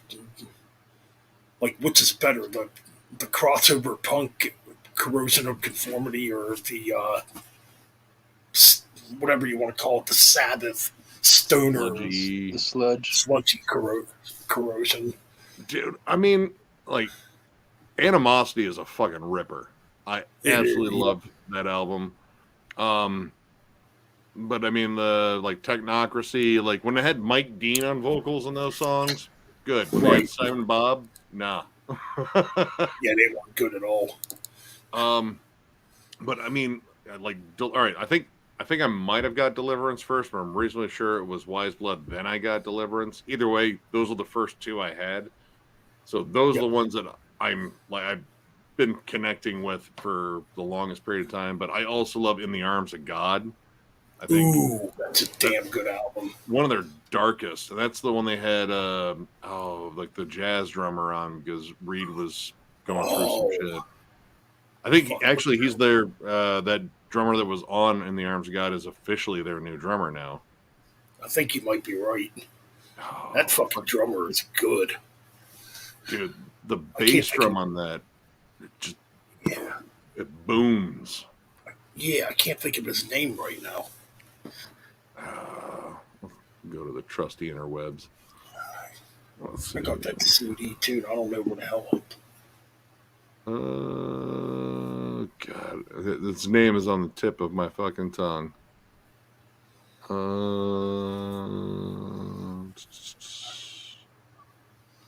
No, Stanton Moore. Oh, okay. Yep. Dude's an excellent drummer. It's a New Orleans jazz drummer. But yeah, Deliverance was the first one I got too. Oh crap! I know I got it back in the '90s. I'm reasonably sure I heard Albatross or Clean My Wounds on the radio. I was like, that song's awesome. Either one. Clean My Wounds would have been the first song I can remember hearing from that. It was either that or Albatross. But when I heard like the entire album, I was like, oh, dude, this is really good. There's a good variety on their albums, especially those two. Like the songs don't run into each other. Yeah, because their style's like very Sabbath. You can get like a little bit of Leonard Skinner like in their sound. Yeah. Oh. Internet crapped out on me. Gonna go to bed though. Talk to you guys next time. Later, Josh. All right, man. Take care, Josh. Actually, yeah, I'm gonna dip out of here soon. I gotta get up and go do more Christmas shopping. Also, I'm gonna go help my ma out. Since I want to make sure she's prepared for the fucking blizzard, so she gets everything. So we're gonna go take her shopping, and luckily, I'm mean enough looking that no one's gonna like cut her off in line if I'm next to her. There you go. I will spread holiday cheer with my fucking knuckles if I have to. But yeah, thanks for having me on, man. Good chatting. Yeah, always good chatting, man. Catch you guys later. Yeah, take care. All right, later, Nick. All right, peace. All right. I don't know. We can keep the stream going, or unless you guys want to end it. Up to you, man.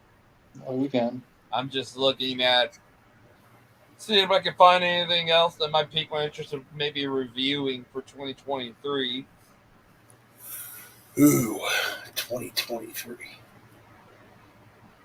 Man, there's so much stuff. Yeah, I already have just added New Ahab, New Catatonia, some albums from what else? Who else is on here? I don't know if any of these things ring a bell. Xandria, Delane, Hannibal, Ad Infinitum, Powerwolf, Enslaved, and Ulthar. These are all I just found on Bandcamp. Oh, that's right. There's a new Enslaved album coming out. Yeah, Heimdall. Same label as In Flames. They're on Nuclear Blast. Yep, I think that's gonna be their 16th album, if I'm right. And then I think Ahab was from. I forgot what label. That was an early one on this list. Napalm. They're from Napalm. Well, I am thinking about doing this when the new Metallica comes out. Doing like a huge live stream for it where we all just review it together. I think that would be kind of cool. That might be one of those that might be like, I could say, get it off, not be in the review series pretty much because it's Metallica. They're one of my all-time favorites. Yeah, I definitely give them. If there was an album from next year that I'd give a special treatment for, it'd be Metallica or even Iron Maiden and Tool. Then I know when July comes, I'm planning on doing a huge thing for Kill 'Em All, since Kill 'Em All turns 40 next year. Hard to believe. 40 years, man. That's God. That makes me feel fucking old. I first heard Kill 'Em All back in 1988. and Kill 'Em All would only been out for 4 years at the time. 4 or 5, whatever. Yeah, my favorite Metallica album is Injustice. It's a great album. Yeah. I mean, for me, it's always been Ride the Lightning. But really, if you want to, if you want to be technical, I mean, those first 4 albums are all fucking good. Yeah. But Ride the Lightning's the one I always related to the most, which is weird because Puppets was the first one I actually heard. You'd think I'd be like Master of Puppets is my favorite, but there's something about Ride the Lightning I like a little better. But Master of Puppets is sort of like overrated to me. It's like the album that everyone. I mean, still a damn great album. Yeah, I know it's a good album, but it's just talked about way too much. Yeah, you're probably right. Yeah, you're probably right. Seems like Kill 'Em All gets a lot of shit. Well, from some videos I've seen on YouTube, people rank Kill 'Em All kind of low. Not like low, but like some people actually put Load over Kill 'Em All, which Yeah, they I don't blew their know. loads on that one. Yeah, I don't know. I mean, I guess it depends. I guess it depends on when you got into Metallica. I mean, if you got into, Early to mid 2000s for me.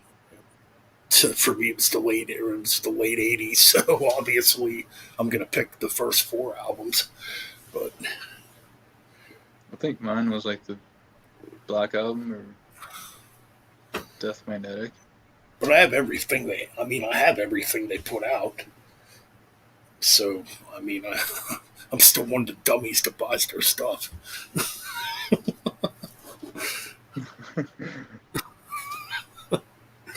I do. I mean, I got everything. Well, I did rebuy Saint Anger, but I had to make sure it was only like $1 or $2. I found it for $2 at a fucking flea market. I'm like, fuck it, it's going back in the collection.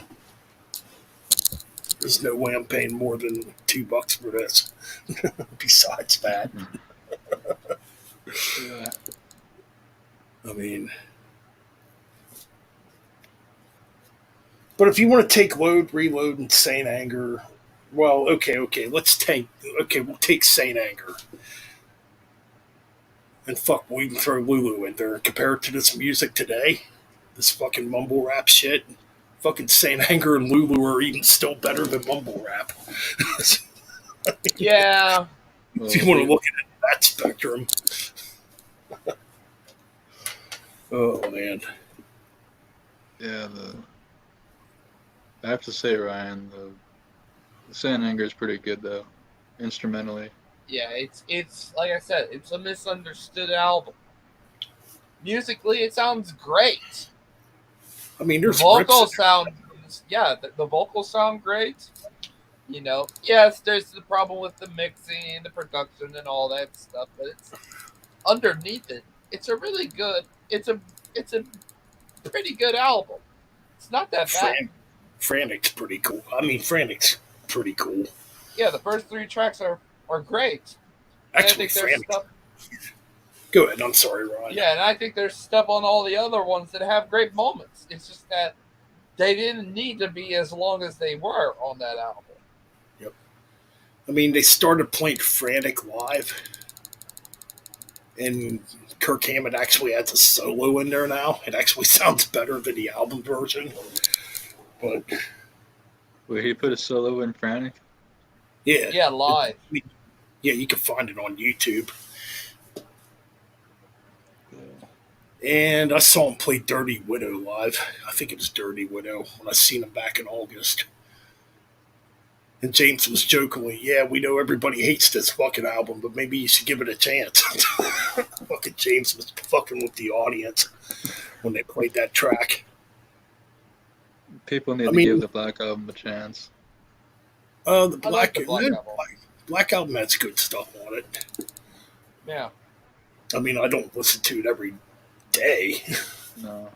Yeah, if you were to tell me the stuff that I've listened to growing up with the more recent stuff, that'd be, Death Magnetic and onwards, I would tell you I'd probably pick the 90s Metallica stuff over the more recent stuff.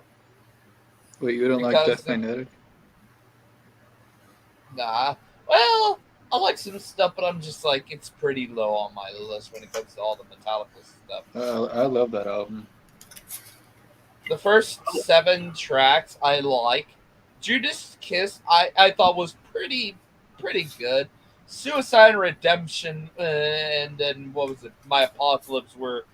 I didn't like those final two tracks. I thought Judas Kiss was pretty good, but I thought the first 7 were fantastic. Yeah, especially the opening track. That was Just Your Life.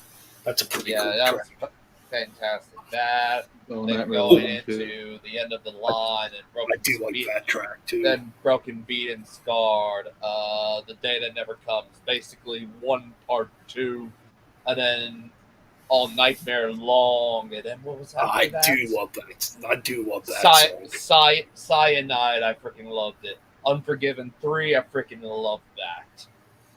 Pretty much the first 7 were fantastic. But then after that was like either good or Yeah. Hardwired, I liked. First disc is perfect. It's kind of like, they're continuing what they did. The first 6 or 7 are fantastic. I think to myself, should not have been a double album. Shouldn't have been a double album. No, they had 3 extra minutes to spare. It was like 77 minutes. Yeah, I'm like, the first disc, all of the first disc, and then also add Men Unkind, Here Comes Revenge, and Spit Out the Bone, and there you go. That'd be a fantastic album right there. I would easily say a 9 out of 10 album. Yeah, disc 1's definitely better than disc 2. I definitely agree. It's by a mile. Be like, yeah, a lot of disc 2. I mean, the only song on disc 2 that's aged well with me is obviously Spit Out the Bone. Here Comes Revenge. Here Comes Revenge is cool.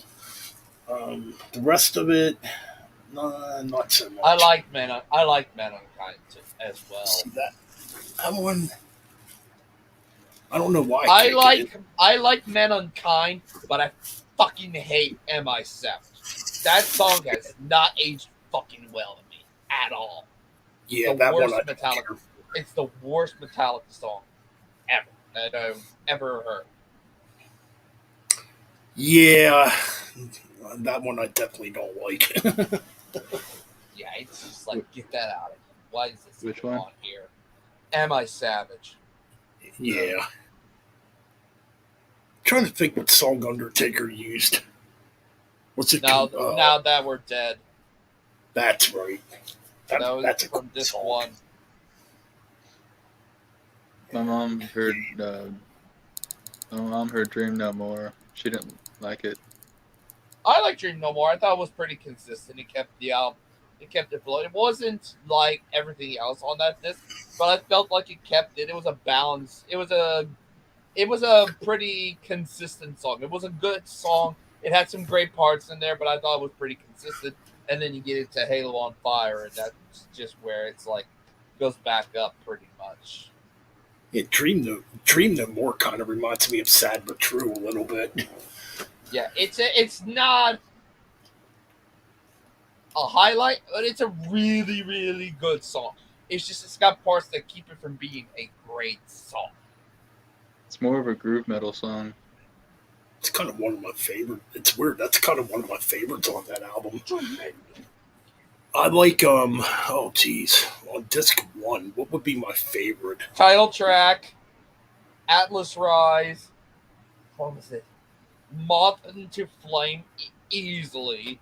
Halo on Fire. All those are, and Now That We're Dead are probably my favorites off of disc 1. They're fucking great songs. Freaking Moth into Flame sounded killer when I saw them. Yeah, easily the.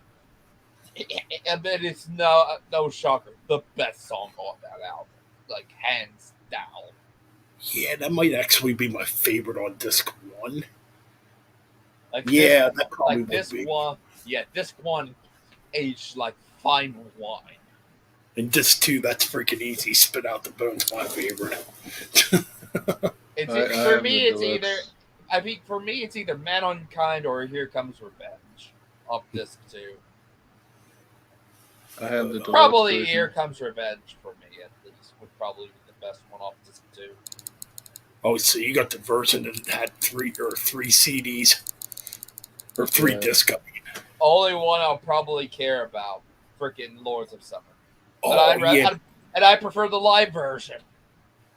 oh yeah, because disc 3 has Lords of Summer on it. As the opener. Yeah, the it's got the Ronnie Ronnie. Rising. That's cool. I do like Ronnie Rising. Oh yeah, that And medley with the- Theo songs. And I think the rest of it is a live performance. Yeah, pretty much. I used to have the discs, or I used to have the 3-disc version. I don't have it anymore. I've only ever had the 2-disc version. Yeah, I wish I still had it, but pretty much got everything else Metallica did, Yeah, I've got except for except for the demo, No Life to Leather. I'd love to get my hands on that. Yeah, I've got pretty much all their stuff on CD now. Well, almost. There's still some I need to get. Oh, I'm wrong. There's one CD I don't have. Which S&M one? S&M 1. I used to have I got it. I have it. I got it on VHS tape though. Nice. At least you have it on that. So technically, you do have it. Yeah, technically, yeah. Doesn't matter which version you got. If it's the CD, VHS, or DVD version. So long as you got it, pretty much. See, Garage Inc. Yep, I pretty much have everything. Yeah, what do I have from them? I have Kill 'Em All, Ride the Lightning, Master of Puppets, 598, Justice, Black Album, Load, Reload, Garage Inc., S&M 1, Saint Anger. Is there anything in between that after that? Or something like live albums? No, wait, no. Then it would have been Death Magnetic, and then there would have been Through the Never, and then that would lead to Hardwired, and then what else was there? S&M 2, I believe. But I believe that's everything I got when it comes to Metallica albums on CD. Oh, I thought of one I don't have. A lot of people actually don't know about this. When it came out in 2019, they actually did an acoustic album. Oh yeah, I've known about that Yeah, one. within I the don't have hands. that. Yeah, that one I don't have. That would be one I do want to get. I think. Oh yeah, I do have the Beyond Magnetic EP. I do have that. Oh shit, I need to get that one again. That's another one I don't have anymore. I'll just pull it up. I do got this badass Black Album box set. Oh, Yeah. damn it. It's pretty cool. Yeah. I have that too. S&M 2 Master of Puppets box set. Which I don't know why they didn't do Kill 'Em All and Ride the Lightning like this. I don't get it. I got the Justice box set, or CD set, or whatever. Yep, I pretty much got all the ones I mentioned. Pretty much, yeah. I think the only ones. What are ones I get? What are ones that I need? I think I will need. Shoot, there's not that many left that I can think of that I need. Probably live shit. It's my Ride the Lightning box set. You can probably barely see it. I probably need a live shit binge and purge. That might be one of those I need. So I put that probably right in between Black Album and Load. Here it is. Is there any others I'm thinking? Live shit binge and purge. Damn, I'm a bastard. Got that. That's one I probably need. I'm trying to think of what else I need when it comes to Metallica. Any other live albums? Shoot. I don't think they've ever made a compilation album. Oh, I don't know if they made it on CD, but Quebec Magnetic. Oh yeah, you know what? I definitely would want to get that on CD because I used to have it on DVD. I wonder if they ever made a CD version. Oh yeah, maybe the Big Four. I think they made that on CD. There's one. Creeping Death single. Oh, Yeah, I have the Big Four. It's got Jump in I the really Fire. don't. I really don't want to get it, but I'm glad I got the one with that. I have it, the cover. Got it. Yep. Got it on cassette tape too. Fuck. Yeah, the It Big might be Four was my maybe I don't introduction know to about if I Anthrax. get singles though. I mean, it's cool to have. Yeah, I got a few singles, but not like maybe if it's Obviously, stuff that's not on. Garage Days. Yep, got it. You got the blackened version? Yeah. I Yeah, got I it on got the same. vinyl. Yeah, I got it on vinyl too. Ooh. I got the original cassette version too. Oh, nice.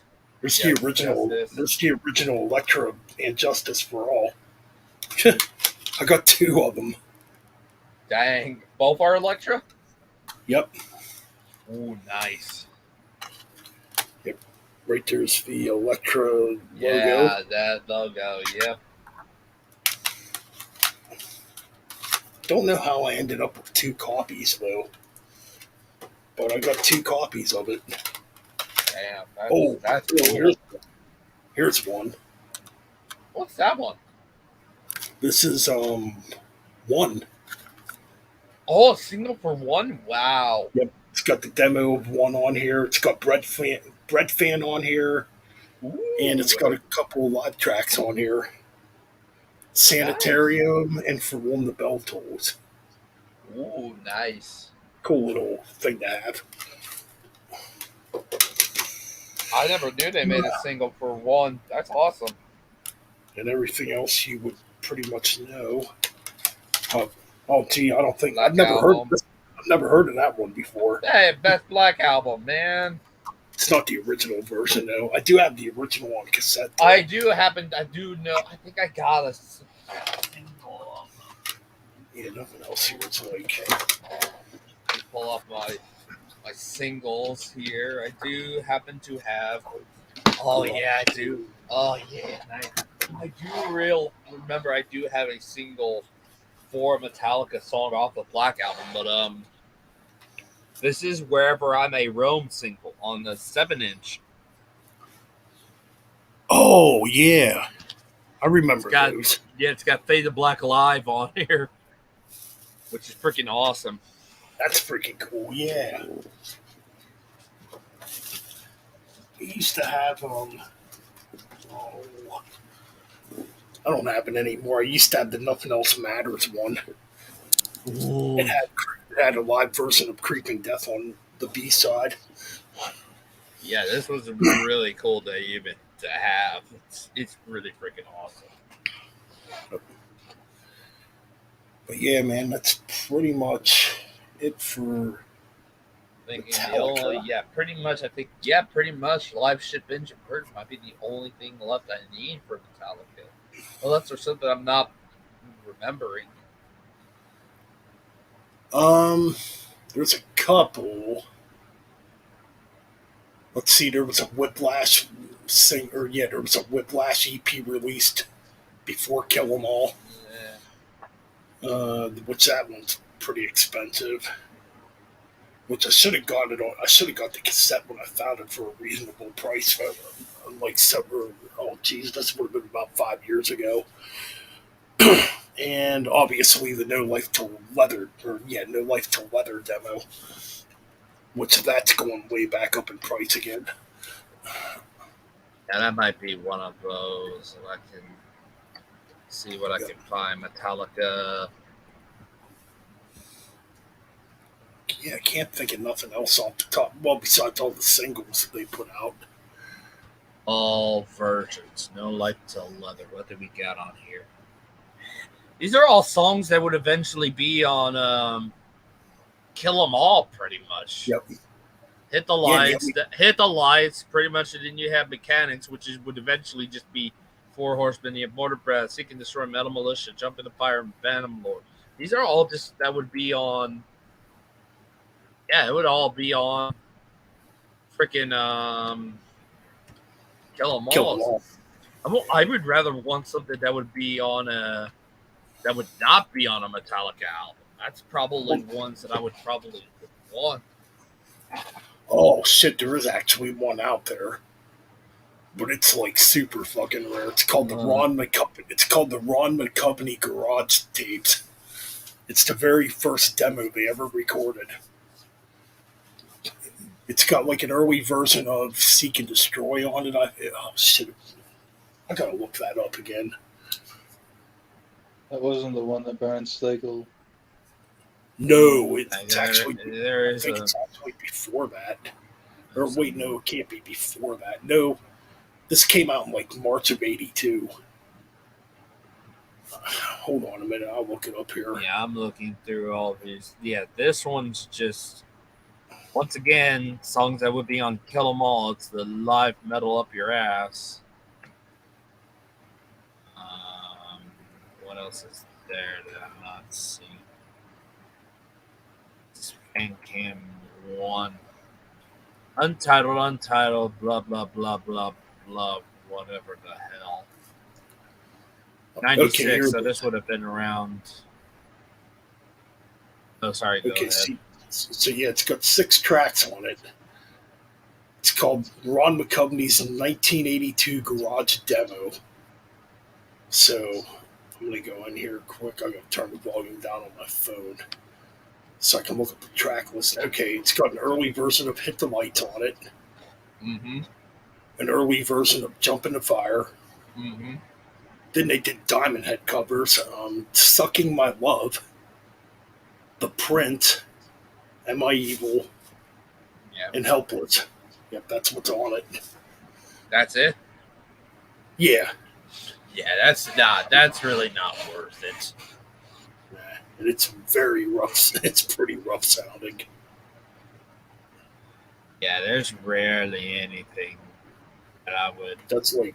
That'd be like the earliest stuff that has Dave Mustaine. Yeah, so pretty much. Yeah. And the original bassist Ron McCompany on it. Yeah, so pretty much live shit binge and purge is pretty much probably the only one left to get, pretty much, at least for me. I mean, yeah, you can still find that. I think it's around that hard. Nah, it's pretty easy to find still. Yeah, that's one I've never had when it comes to a Metallica album. Originally before they turned it into a CD, it came in a huge box set. And Jesus, wait, dude, that box set was holy shit! What's that? Fuck, they played freaking Seek and Destroy for 18 minutes. Are you kidding me? Where at? The Life Shit Binge and Purge album. Oh, you know what? Yeah, you're right. Oh my god, that's just like, what the fuck? Yep. Okay, I need to see freaking, okay, it's US CD. I need CD. Oh, it's not too bad. Oh, ooh, this one's a big one. Box set with a triple CD, an album, and 3 VHS. Yeah, that's what came in the box set, and I believe there was 3 cassettes that came in that too. Yeah, here's one that's it's a 3-disc album plus 2 DVDs. And this one's just about $19.99, so it's $27.99 total. Oh damn! It really dropped in price. Let's see. I got mine when it got. Oh geez, it must have been 2003 when it first got. Yeah, it's a 3-disc set for this one. When it got reissued, like the version I have, I paid $59.99 for it at the time. What's the version of this one? Gotta be a year on this one. I think it came out in '93. Oh, Maybe this one, 90. this version of Live Ship Binge and Purge came out November 12th, 2002. Okay, you're So it's right. much Yeah. later. This one's much later where DVD was actually thing. So this one is at least. I wouldn't want to get the DVD. I would rather get the DVD one because I got an Xbox right here, so I can just pop it into DVD. And boom, there we go. Well, mine has the DVDs, but it came with the CDs too. I don't know if that It's triple. version. It's a three. Yeah, it's a 3 disc. Yeah. It's a 3 disc set. Yep. Pretty much, and it's 2 DVDs, DVD, and all that stuff. Yeah, it's a box set. It's reissue. It's a reissue. Yeah. That's the one I have too. Yep. More images. I need to see more images. Holy shit, that's a lot of stuff in this. Fucking yeah, that original box set was like $100. Might have been more actually. Yeah, here's the 3-disc CDs, and then the DVDs. It's got this like cool cardboard thing. Like, I don't know the logo. There's part of it it's black and part of it is white, and you got the CDs. It's a cool box set. I will admit that. Oh, if I could get my hands on it, I'd get it. Oh, which version you said you got? You said, or you've never had it? I never ever had the box set version. I have the CD version, the one that was reissued in 2002. Oh, for Live Ship Binge and Purge?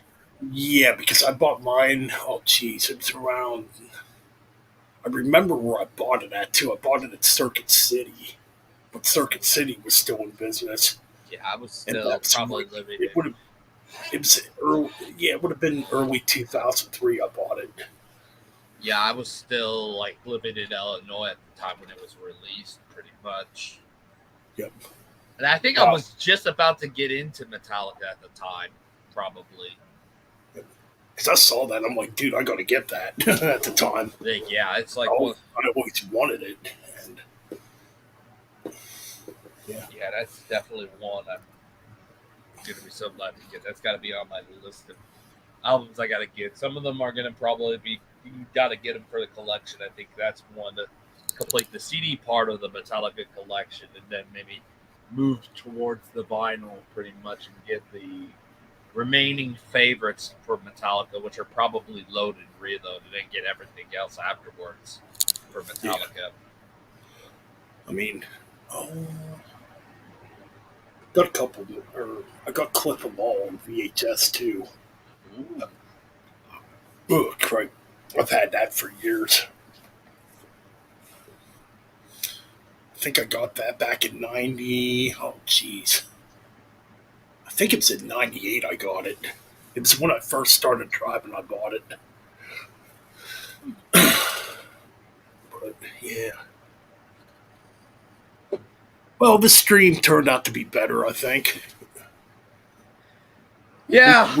We picked it up. It started out pretty rough. But yeah. I think it picked up. Yeah. Okay, so for the next stream, this is what we're gonna do. We're gonna make a 10-hour stream. Ah, fuck it, we're gonna go 24 hours. And we're just gonna sit there like this the whole time. No, that's impossible to do. Nah, yeah, I couldn't do it either. Yeah. I have a big mouth. I have to. Yeah, you son of a bitch, you talk too fucking much. What the fuck's wrong with you? Oh, shit, man. So, yeah, I believe we're at the 4-hour mark almost. Holy shit. So we did make it through 4 hours. Fuck. Hell yeah. I was worried, like, within the first half hour if we were actually going to make it. Not to sound like a dick or anything. Nah, it's fine. You did have that one idiot, though. Said metal sucks. Oh, yeah. It's all good. No. He's at home. He's at home right now planning his next troll account, his next attack that won't work. That's all he's doing.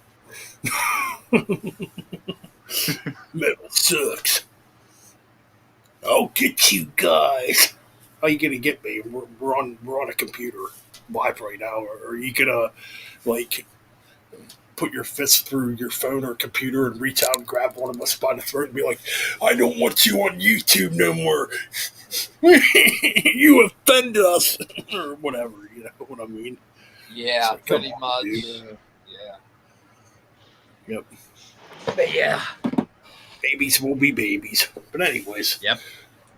Yeah, we're at the 4 hour mark. I think we did pretty damn good. We made a comeback. Yep. And damn, we already got more viewers in now. Oh wow! We got Po's here with us. Yeah, it jumped up to 5 views. Holy shit! Right. I don't want to do a fucking 8 unless Jeff comes in. Maybe I'll stick around. Oh, that would be something. Speaking of which, okay, I'm gonna make a quick announcement. Quick after I take a piss, I'm like sitting there like holding it in. I'm gonna take a piss quick, and I am gonna make a quick announcement before we end the stream. Yeah, we will be back, everybody. So the 5 people watching, what is up? Oh.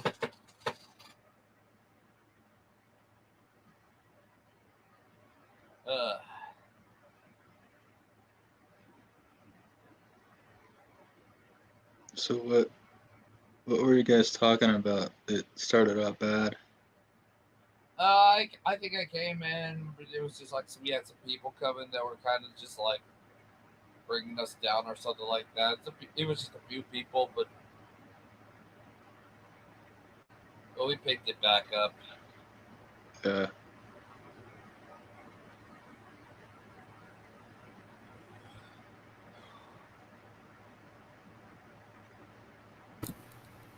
Yeah, that's what. Oh, there you welcome back. All right, so huge groundbreaking announcement here on the Metal Bastards Hangout podcast. Let's hear it. All right, I'm gonna make another Instagram page. That's all it is. Another Instagram. All right. Yeah, I'm gonna make another Instagram. Fuck it. I'm sure people are still getting spam messages on my old account. I have it restricted. So. Yeah. Good. Thank you. Yeah, obviously for Maybe me, I will make pretty much the announcement. I am more obviously. I've probably mentioned it throughout the review series. I got the 2013 episode 1's pretty much written. 2023, all those albums that will be coming out, we'll listen to and probably write them down as well. And then I got the random review series, which is I'm just going to take 5 albums from random years. It could be as recent as this year, or it could be as old as whenever, pretty much. But it's always going to be 5 albums. Those are stuff you can look forward to. Undamaged Incorporated, whether it be on Utreon or YouTube. Oh yeah. What's going on in 2023 in the metal life lane?